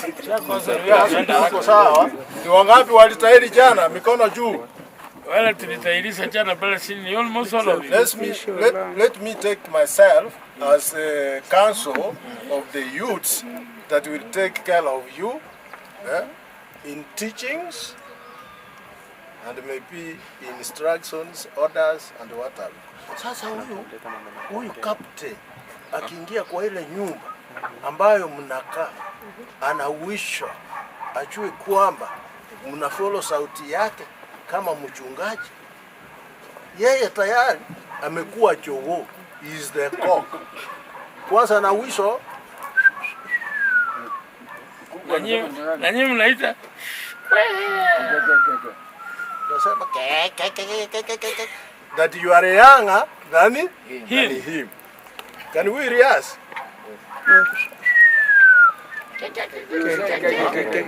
Sema kama kuku kike.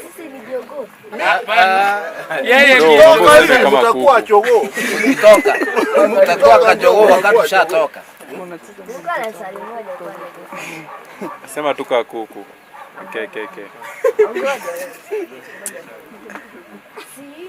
Vijana wanabadilisha ndio kuonekana wamekaa. Wasichana wanafanywa nini ndio kuonekana wamekaa. Achana na bati. Wewe ni kijana. Hiyo tutakuja kwa wasichana siku yake. Wasichana haka na siku yao. Wala ambao mnajua mnaweza nijibu. Hao wafuata. Sijui wasichana pia sijui.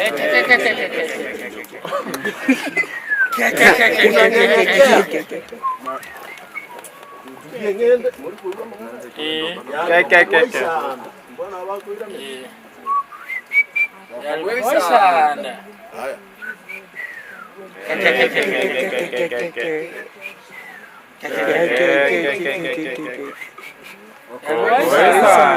Yana Turugunku anawaambia yeye ndiye jogoo. Kwa heke kusia anajiita Turugunku. Na ninyi mkiwa watoto mnasema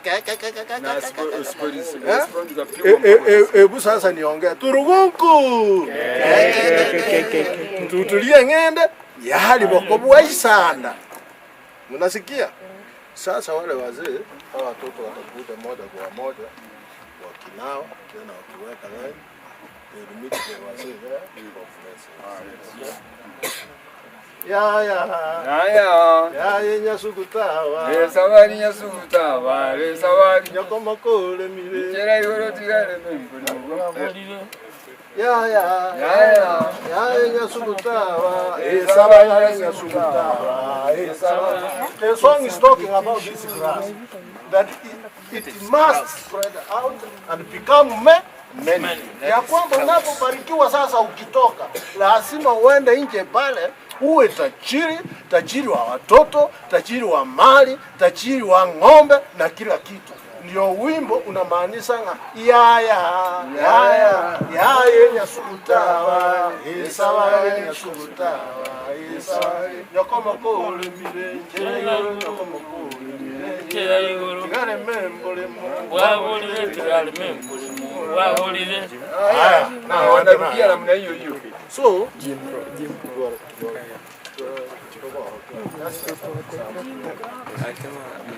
sasa jamani sisi ndio tunaona wale ambao kwanza kuja hapo. Haya kusikiliza, angalia hapa. nyasukutawa nyasukutawa esawari nyokoma kole wabulire tigare membole mu wabulire umurabagendi nabaiti umurabagendi nabaiti wakietente wakietente kwa ulia maguru na magoko kwa ulia maguru na magoko nyasukutawa sawa. Next kuja ufanye hivyo. Mnaimba mnafuata kwa jua. Maji yale yanayo nasema ya buso wapi? Ya nyasukutawa esawari nyasukutawa esawari ama wako mwingine usikae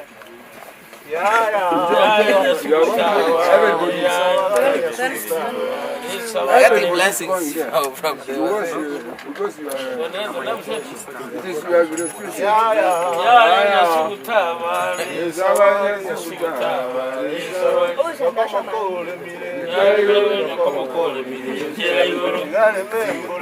wabulire tigare membole mu wabulire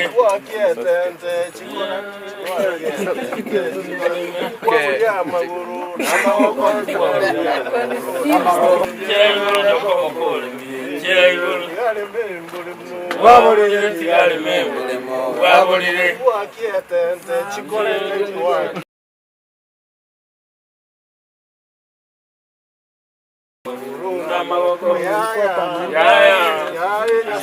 kufanya media.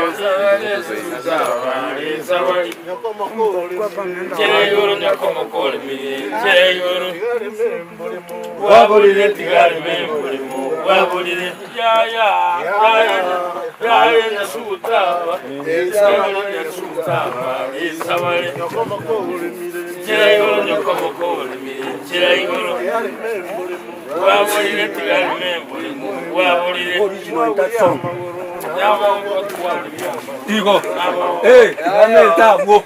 The song. Chere igoro nyako mokole mi. Chere igoro nyako mokole. Yale mi bo. Yale mi bo le mo bwa boli. Yale mi bo le mo bwa. Ya. Akwani we na mogendi na moeti. Kwani we na mogendi na moeti. Ya.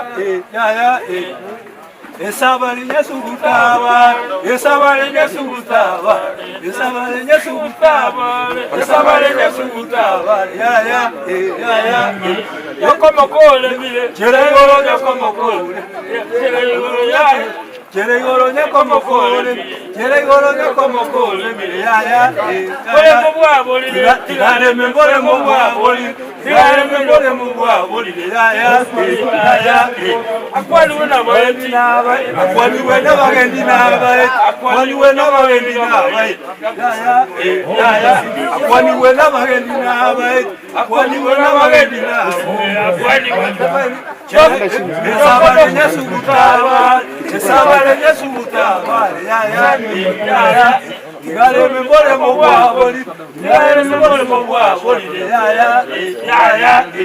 ya kwani wena bagendi, akwani wena bagendi, nyoko mokole mi, cheregoro nyoko mokole mi, ya, tigale me bole mo wa boli, tigale me bole mo wa boli, ya, akwani wena bagendi, akwani wena bagendi, ya, sabari nesugutaba, sabari nesugutaba, ya.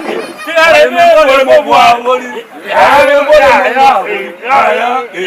kwani wena bagendi, akwani wena bagendi na bai, akwani wena bagendi ya, sabari nesugutaba, sabari nesugutaba, ya, sabari nesugutaba,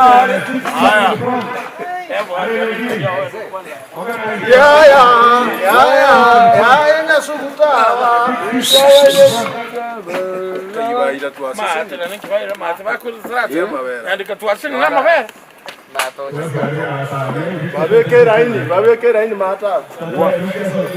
Ndange kusiana na mabere. Tindago ita, ndio manandeli kitago ita. Ayo maga. Pole mwa wolire.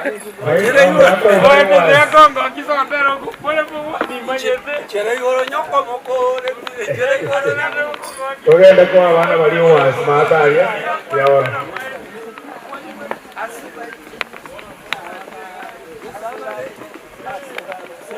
Abantu baruturubuke mata ari umburara batengya to abana certificate. Obuna cha abantu nangocha bale abugocha batenga kero to abana certificates. Obuna organize. Kibuka mata chaka. Eko watera. Maikie. Maikie kuna.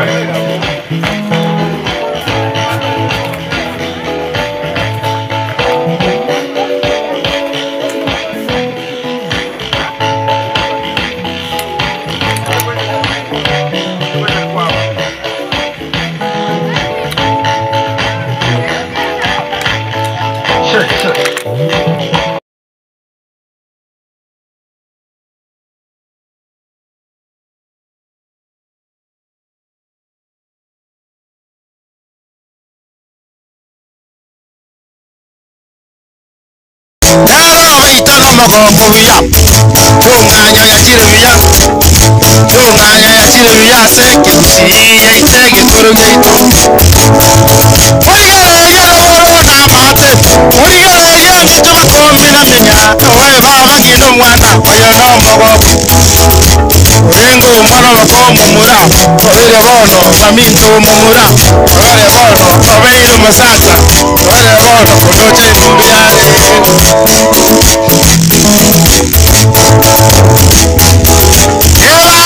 Engino mwana akiwote rituko yarero maito mwana obeire omumura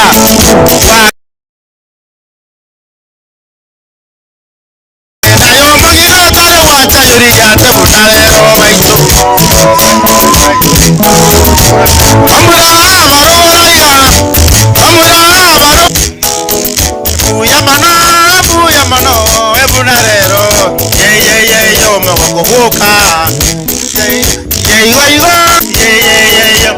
bagida chini kwa chini abangina ngino mwana ngayore bagito baitera magoko endoche banombi yako miria endoche banombi yako miria baito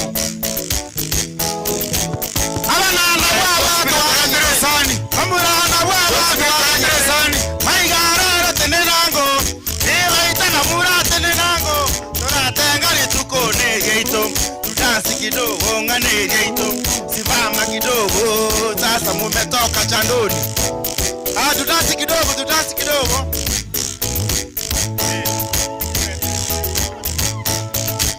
baito chini kwa chini abangina kaimwaja tora bana baito ndoche bachirevia abuocha bamura baito twabarekeire yanga baite yanga babeire gira chwesuni yabeire buya abuocha abari muna obare abari mutende chini leteranga abamuraba chini wabaranda chini wabaranda itutwetani unatwacha baito no are babito Jego tagete omugambi goikabwekeye sei buno mwana sei Jego tagete omumura goikabwekeye sei buno mwana sei parole ngenjo bachiraiga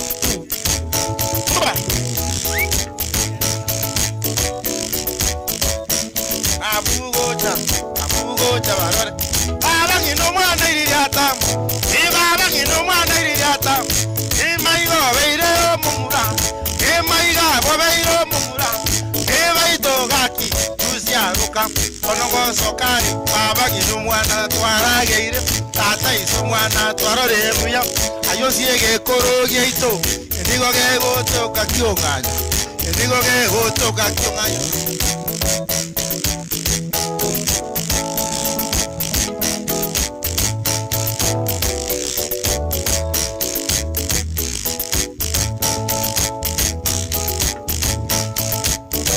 Tondo chembu yabare baito mabu ba so mi we baito mabu ba so mi we amari mu no bare vino minto we vino minto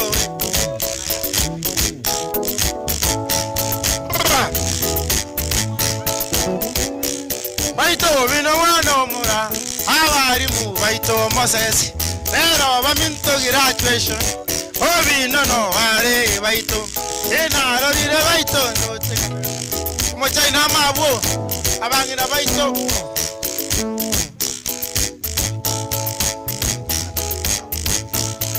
abangira konye viriato aya watoto wakasaka kina mama sasa tukocha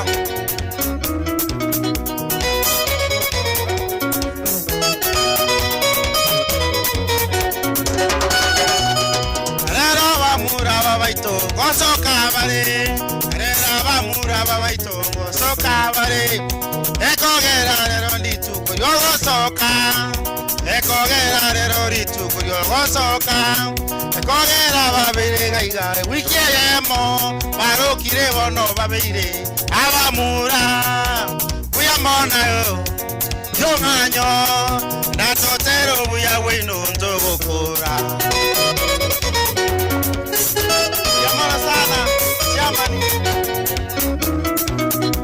Samsoni Mauto, yamana senga chega tomoko.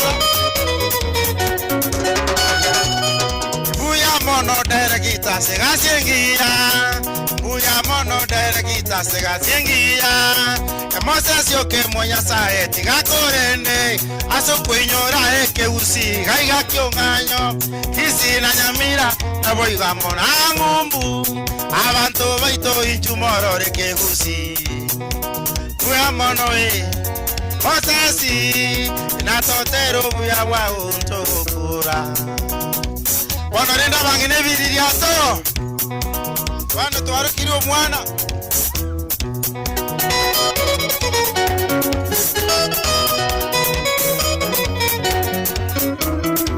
Yeri yabano ngaka Abagaka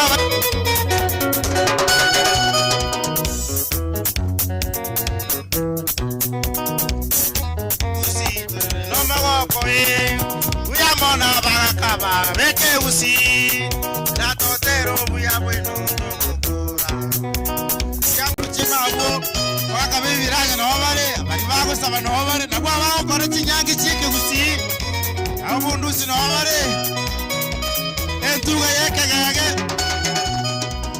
inyandika mabubano toche Moses neke igwenda uchi wakwibicha Ketena mbia mono, nyasati gavare ni mwensi ya minga Eke kusiti kage ya nderega iga wono DJ yoitu mbia mono Makini omi ntu mbia mono mwaribu come this way Mataba America inta avana goja Nukwaru kiga burunge kwere sumune mwaro riri weekend matora atwes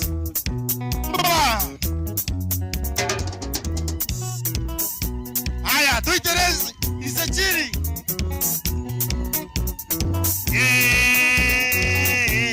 Yonganya yaito igoro abangi na baito Yonganya yaito igoro aseke gusi Yonganya yaito igoro aiga boso Yonganya yaito enyamba soro minto Yonganya yaito abangi na bakaro siendangi Yonganya yaito abaga kamwesi Yonganya yaito aye Moses yominto Yonganya yaito igoro esa korende Yonganya yaito abana baito abana baito igoro abana haya Yonganya yaito igoro Biamono, bono e program gita gochaka tore ko abana baito ewasi yenibo ne wasi abantu igo tutate ko saba mugaka nyamoko abe tayari usiara abana baito ewasi yabantu ne wasi yenibo aya obino noranga ngaibale sa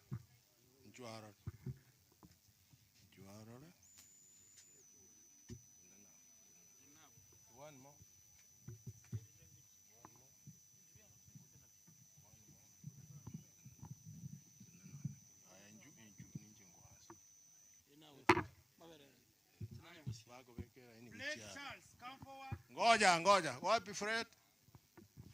Ukisikia jina lako unakuja. Mama hapa. Kuna msazi wako hapa? Kama hako mnakuja na yeye.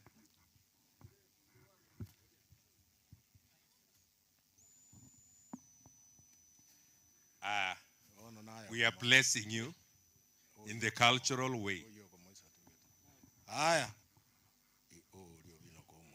Blake Charles. Ndigereria. Niangalie. Wani Fred?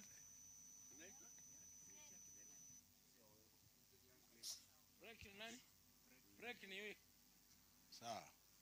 Mzazi yuko wapi? Usiende mbali. Mzazi njoo. Unaitwa? Blake, leo tunakutangaza kwamba Isego ikata tele aliki kushika kola njumo yake. Ukambo. Wewe Fred Ukambo.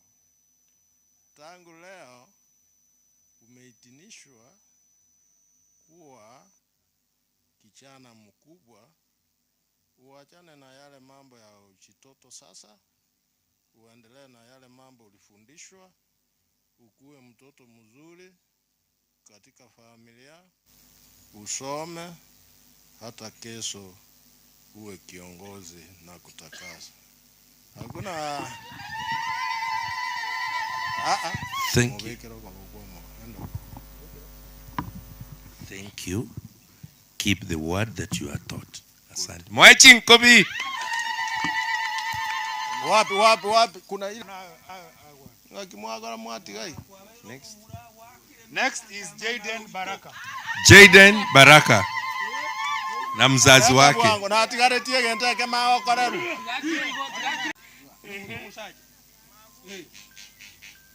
Ya tuwakire matena ntama marugito. Nani? Samuel Obino. Wapi uko na baba hapa? Ni mtu mkubwa, usome vizuri, uwe baraka kwa mji. Moyo. Ganda mwino wana kwa kule hapo. Leta haraka. We have Emmanuel Obino. Ndiye huyu. Leta mwingine. Emmanuel tumemalizana. Emmanuel ni yeye amekuja. Ndiye huyu. Jaden. Emmanuel. Tunakushukuru kwamba umevumilia wakati wote, umefundishwa, na leo tunakutangaza kuwa kijana wa Boma. Saidia wazazi wako. Tumwa. Igo yako igule. Tumwa. Igo yako igule. No. Aya, haraka. Mwingine? Pije mwingine. Baba nginanga imwaje. Wapi huyu? Aya Obino. Obino. Wapi huyu? Aya Obino. Obino. Fred Nyandoro. Omoe bono. Fred Nyandoro. Omoe bono. Adonija Raimo Kamba. Adonija Raimo Kamba. Adonija? Amemaliza. Aya nyangera ro. Amemaliza. Aya nyangera ro tungi kona mori aya tungi ubwe kanisa ya. Ganda mwino. Congratulations hapa ngina mwaekeri hata. Mwingine. Andama. Cromwell. Kaimwa ile mtendo na kubwateranya. Wapi ile mic nyingine? Ile mic ya nini iko wapi? Cromwell Andama. Kuna jina lingine kuliko Andama? Jina lieli. Cromwell Nyamoko. Ukuja na baba. Si baba ni huyu. Ndiye huyu. Sasa tunafurahi kama wazee kwamba umevumilia chandoni mambo yote, mafundisho, na leo nahitimu. Kama wazee tunakutangazia kwamba you are no longer agile. You are an adult. Ukienda pale nyumbani uonyeshe kwamba wewe ni adult katika kutembea kwako, katika kusoma kwako, na uje kuwa wa usaidizi katika familia. Ninakubariki. Kiwa sana na Congratulations. Congratulations. Wewe mumurapo no. Albert Nyamoko. Bangi na mboro chiga. Utarudi tu mzee. Mzee na utarudi tu. Ya. Mamura masenge base muchura baya.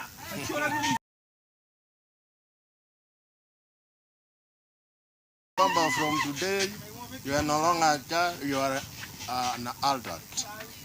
Mungu akutunze, akulinde katika masomo yako, katika tabia, kufundishwa, kutunza moto pale na mengine mengi. Na leo tunakutangazia ya kwamba you are no longer a kid, you are now an adult. Na ubarikiwe, Mungu akusaidie katika kusoma, katika kukua, uje kusaidia familia. Tunakubariki.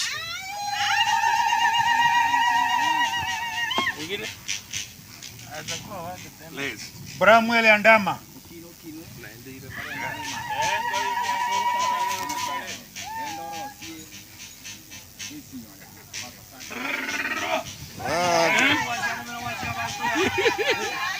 Huyu anaitwa Bramwell. Na ile nyingine Bramwell Andama. Tunafurahi kwamba umemaliza kutoka Chandoni, umevumilia, umetunza moto vizuri na kila kitu vizuri. Na leo wazee wanakutangazia ya kwamba wewe ni adult, you are no longer a kid.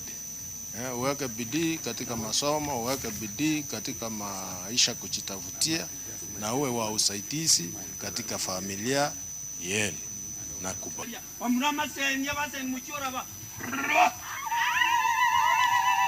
Wewe Mike Koruri Migiro, tunafurahia kwamba umefuata haya mafunzo. Hata ile familia ibarikiwe, na chenye utatafuta ubarikiwe, katika masomo yako ubarikiwe, na afya yako ubarikiwe, na Mungu atusikie.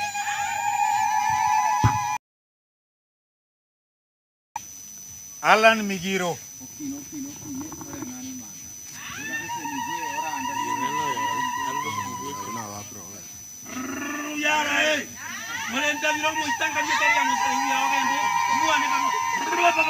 Sasa wewe Alan Migiro, tunafurahia kama wazee ya kwamba umevumilia mafundisho yote uliofundishwa na wale vijana walikuwa wanatunza ninyi, na sasa kama wazee tunataka kukubariki kwamba ubarikiwe katika kukua kwako. Mungu akuongezee miaka katika maisha, katika kujitafutia, hata masomo upande na kupanda, na ninakubariki uwe mtoto mtiifu ambaye hata atasaidia familia na wazazi, na ninakubariki.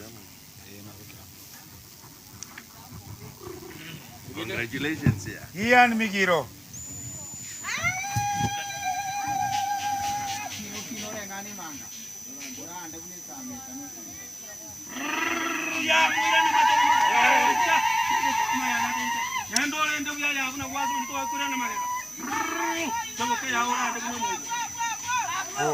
Wewe Alan Migiro,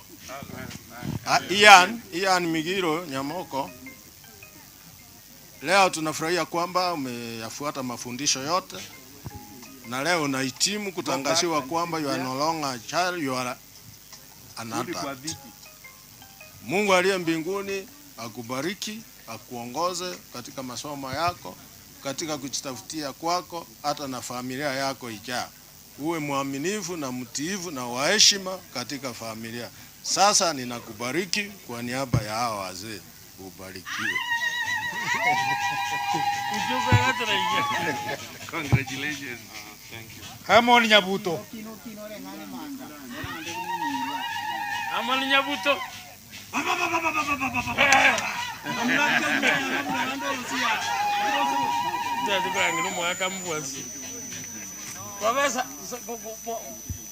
Wewe Hamon Nyabuto, navumilia kwamba umekuwa mwaminifu katika mafundisho na utiivu katika hii sherehe yako ulipotahiriwa, na leo umehitimu kutangaziwa kwamba you are no longer a kid, you are an adult. Na kubariki, Mungu akusaidie katika maisha yako, katika masomo yako, katika kujitafutia kwako, na mwisho uje kuwa baraka katika familia yako. Ninakubariki.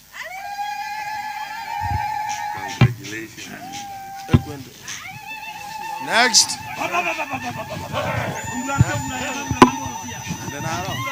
Cedric Ombaga.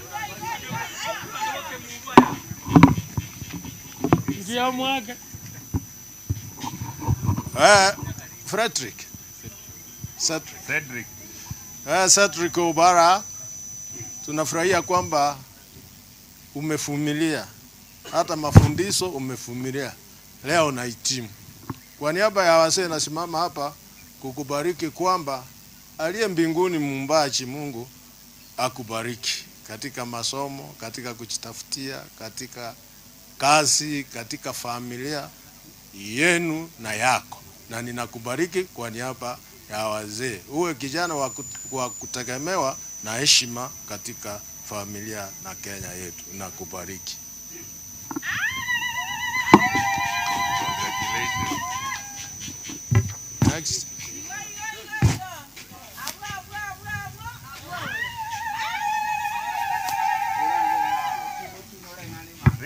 Benjamin. Benjamin.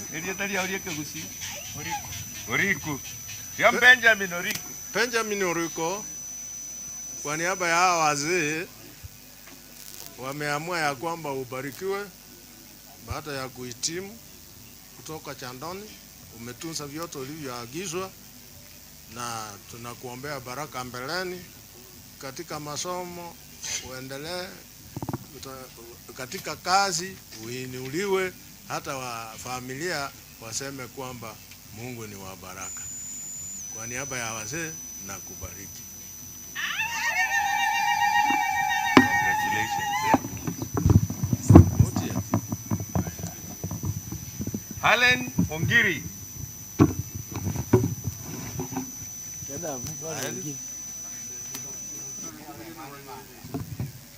Ongiri.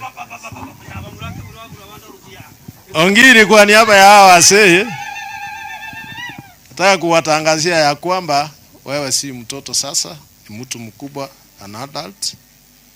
Na tumefurahia umevumilia mafundisho yote na leo una graduate kuwa mtu mkubwa. Kwa niaba ya hawa wazee na kuombea baraka utakapokuwa, baraka katika kujitafutia kwako, baraka katika familia yako ndogo na familia yenu. Ninakubariki sasa. Congratulations. Thank you. Wapi Obokano? Aimwaje tando? Mbona? Umeelewa? Tunataka sote sasa tujumuike ndio tukae tumalize.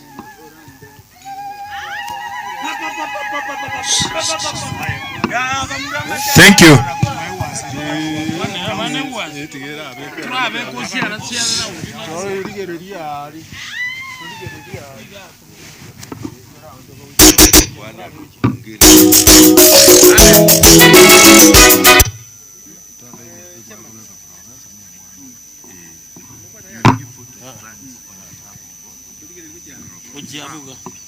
Tuligereruje atwensi hapa hivi. 1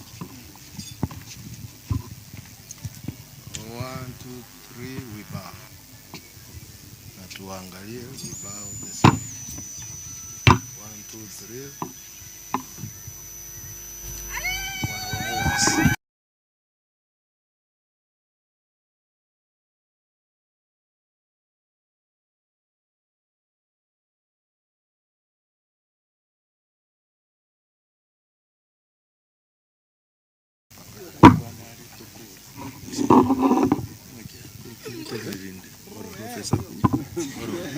Profesa Peter Migiro. Peter Migiro Nyamoko.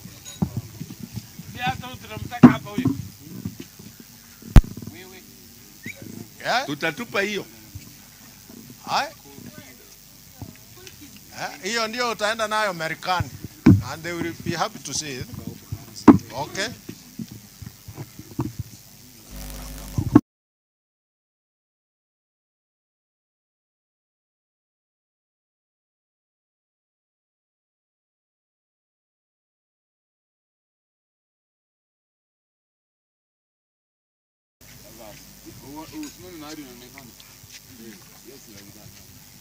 Sasa nataka na mtatetea Ekegusi.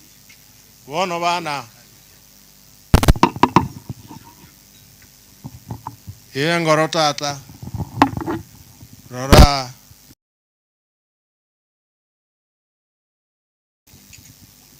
Wono nko batule ewasi. Tuaba wasi ya ng'ombe, wasi ya bantu na ng'ombe. Totebe tuenzi tuaba wasi ya bantu na ng'ombe. Munyu mache maya. Now I'm giving directions for how we are finishing.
najarika igikoro twatagete gwikayamo aintuende mambia etareta baito nakirende abamura abakurukwa niki abana baito nabo batagiteka abana baito kinitu abana baito kinitu nakirende omutwe okurukwa mamurende watoba umutwe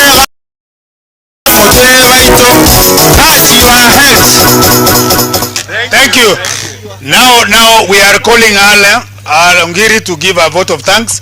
Then there'll be a small talk from Professor Migiro. Then at the end of the day, I am also saying this. We are not going to miss your word as participants. So once we finish, everybody is going to speak to the camera separately so that you say what you learned here. So that what you are going to speak will make others come here next year. So after that, Professor has talked. We are going to have a word of prayer from Josephine, and that will mark the end. Then after that, everybody to talk to the camera, one at a time, and you must make a 1-2 word sentence, or maximum of 3, to say how your exercise was. Welcome, Alan.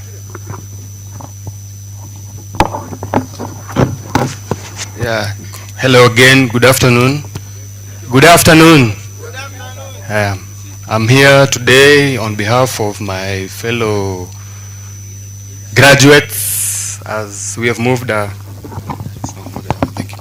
As we've graduated to another level, we've become men. I say that we take on this challenge as men with all the lessons we've been taught, and we become great members of the society. Now to all our elders,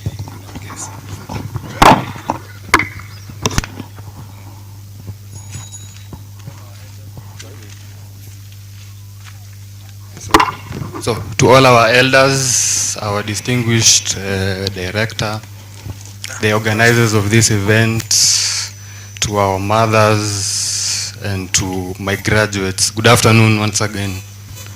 Now, as we've come to this juncture, I would like to thank the organizers of this event. It's been such a wonderful event. We've been taught a lot since yesterday, today as well, and it's really nice to get to know your culture in a deeper way, to understand it, and to be able to live with it as a person, because this is our heritage. And my task to you today, my graduates, is that we have been initiated, we have been given, this is a new form of life we are entering, into manhood. Be a man, always be a man. Don't ever shy away from that. That's what I'm going to tell you. And as I come to the end of my speech, I would like to really say thank you again to the organizers of the event, to our elders, and to those who made this happen, to Humphreys. We really say thank you, and God bless you. Thank you so much. Thank you very much, Professor. You can, Alan, thank you very much for that talk. So we are requesting Professor to come and give a word on observations for today. Professor Migiro Nyamoko. Professor Migiro Nyamoko, to give a word of the young men. They are university students and others are.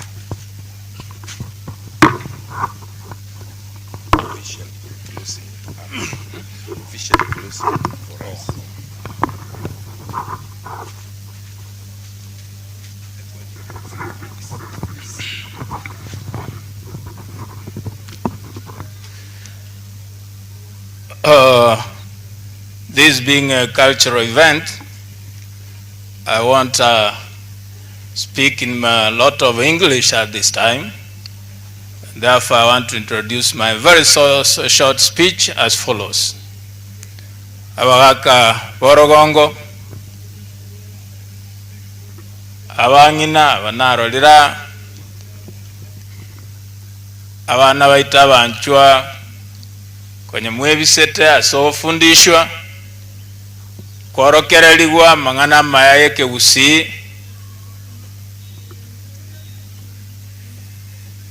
na kumanyanga kimo wene komenya aiga usi na komenya naba usi imena isko ya Kenya wairire buye masoge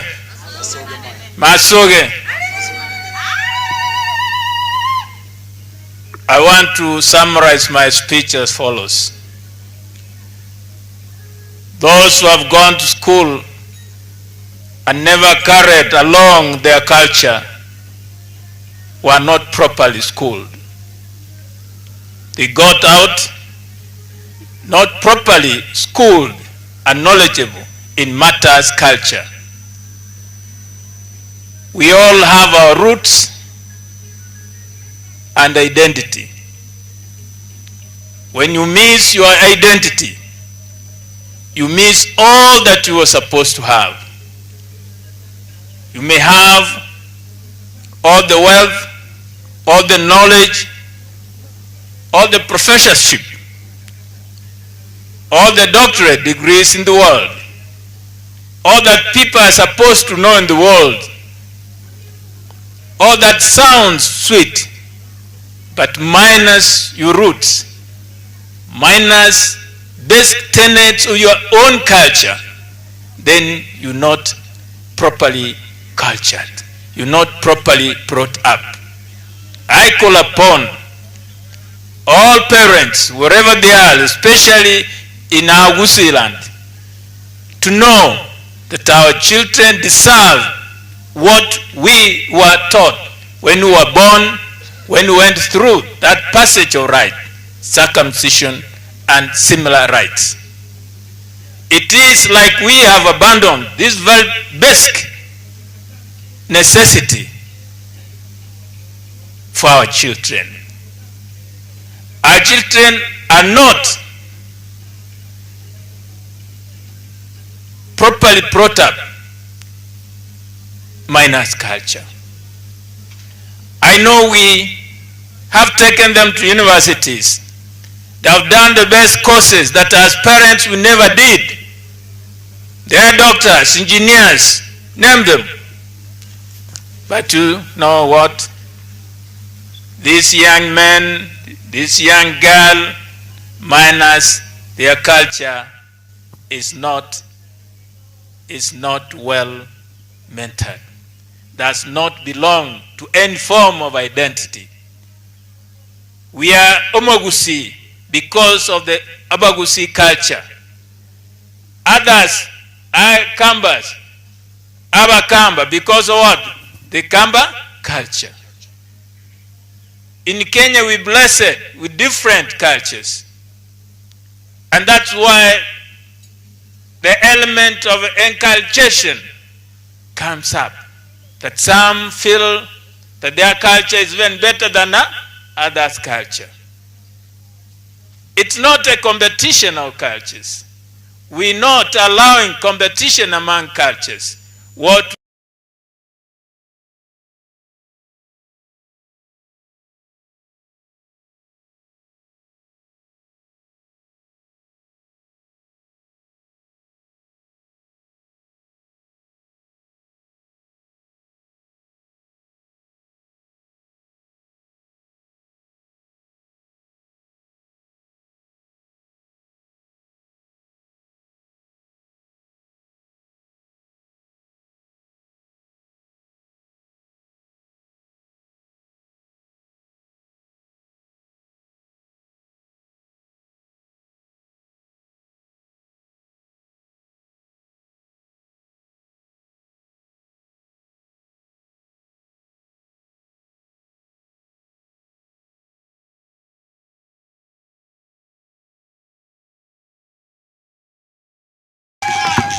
Thank you. Hello. Our director, abagaka baito, mwaikaranste mukarengereria manganaya, n'abangina, n'abanafunzi. Wairire mbuyamole? Mbuyamole nande? Mukizii. Wakizii ndio watu werevu Kenya mzima. Mbuyamole? Mnajua hivyo kweli? Wakizii na vile mmewekwa mzingi na wasasi wenu Na mkiona wasee hii umati, hii ni haraiki ya watu imewaangalia katika runinga, haraiki ya watu imewaona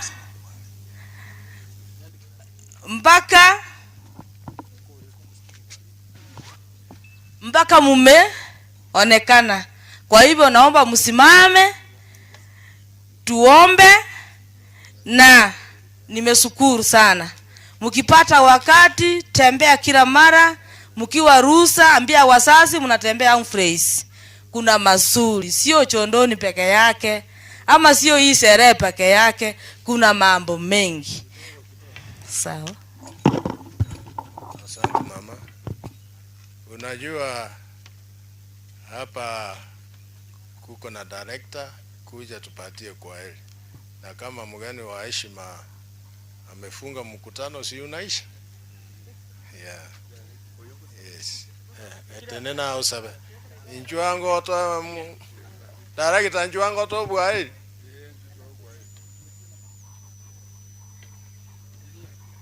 Waji kuengage na US.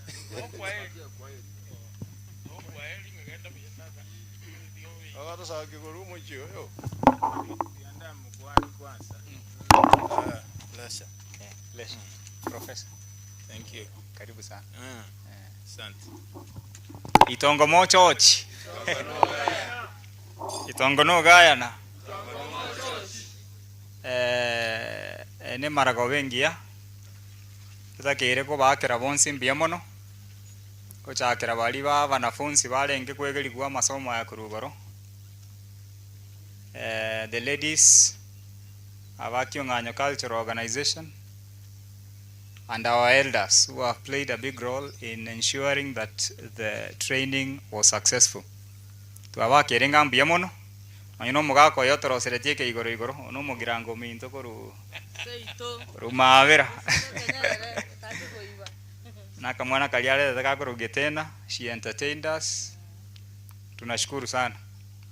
Ona keramoka enda chenka cheino mugo chigokoro mwaka twabasabira maya asanya ko abeko.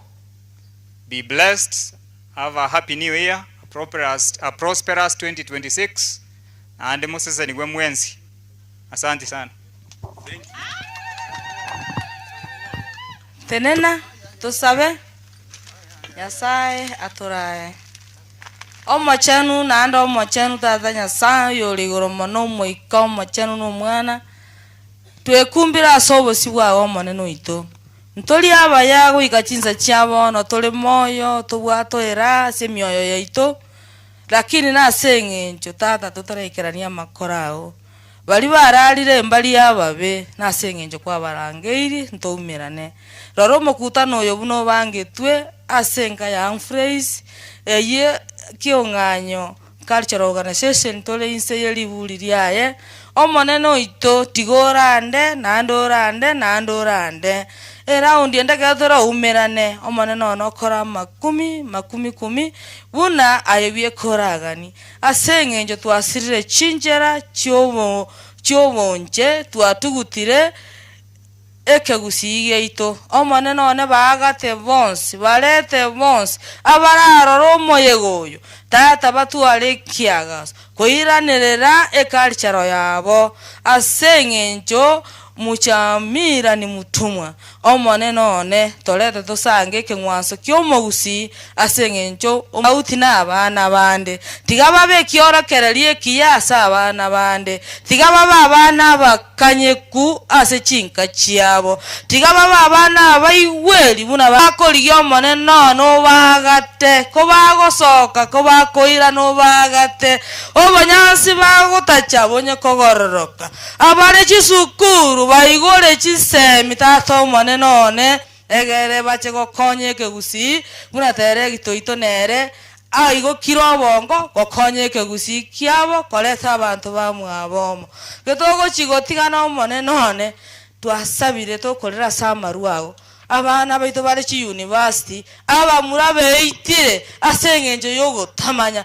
lakini abachire gaiga ko bakogenda chi university batebya abantu bamwabo bamanye ng'abogima bwabo iseke tari barabwo obogima bwabo bayibole tubarakora enseye bweka otatiga chisemi n'obong'aini chibatangane twabekira asama gokago gotokoruga iga tokorina chigari chirosiri n'amaboko amwanya abantu baiteire amanyinga chipara bakorire ebikono ebinge omonene oito ochituntube n'amanyi ngao omoiko omochenu otosungoke kerentere batata twanye bekire okoboko kwao otoire buya nande mpaka gatoroumerane ase amabera Yesu Kristo nasabire ginkwegena amena. Komiti ya ekora motigara ka chitaika ibere kitogocoka at most chitaika ibere tumagocoka. And meanwhile, give your name and talk to the camera straight, so you can start doing it there. As you get out, all safe journeys. Ombuna. Sir.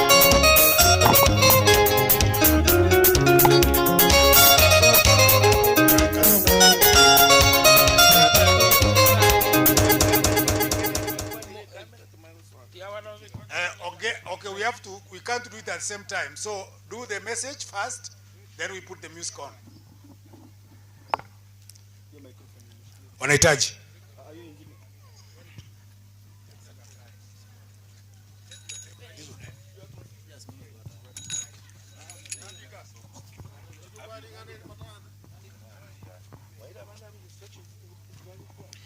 You are only saying your name and how your experience was, so it should not be more than 10 words. Less than a minute.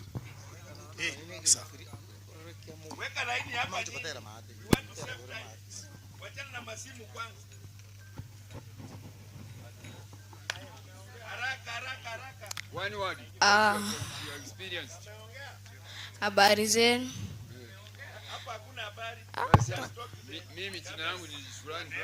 My name is Blake Charles Rachami. What I have experienced is about our homesteads and how our Gusii culture started. My name is Jimron Momai. What do you experience?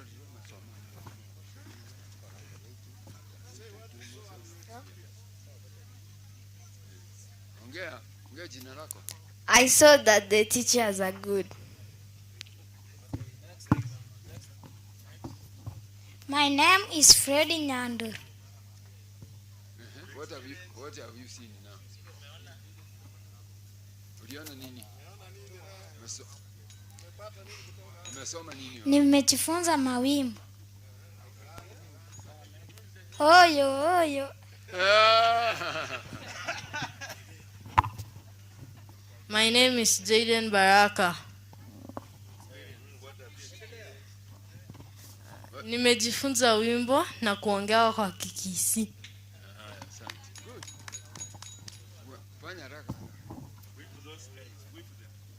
My name is Kalmich Mogere. Nimejifunza about our culture. My name is Samuel Obino na nimejifunza about culture na how to be a man. My name is Cromwell Andama. Today we have learned about indigenous knowledge systems.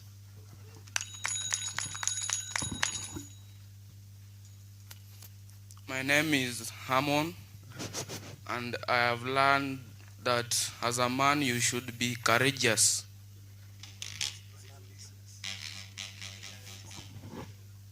I'm Adonijo Kambo. I thank the culture organizations for we have learned more. Thank you.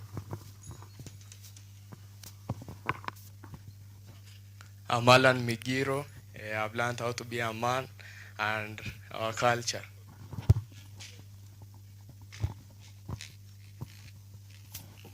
My name is Emmanuel Obino, and I'm glad I learned a few cultural things about our tribe. Yes. Riam Benjamin, the experience was.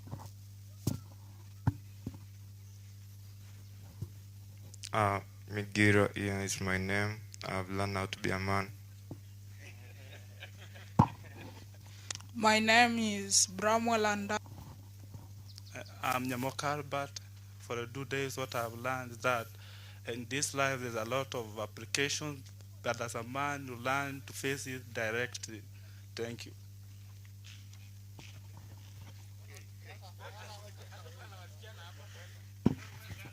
My name is Michael Migiro, and I've learned more about the cultural beliefs and cultural way of living. Thank you so much. Yeah, hello, my name is Halen Omwansa, and we have been taught the values of being a man, the values of how to create and better our environment. Thank you.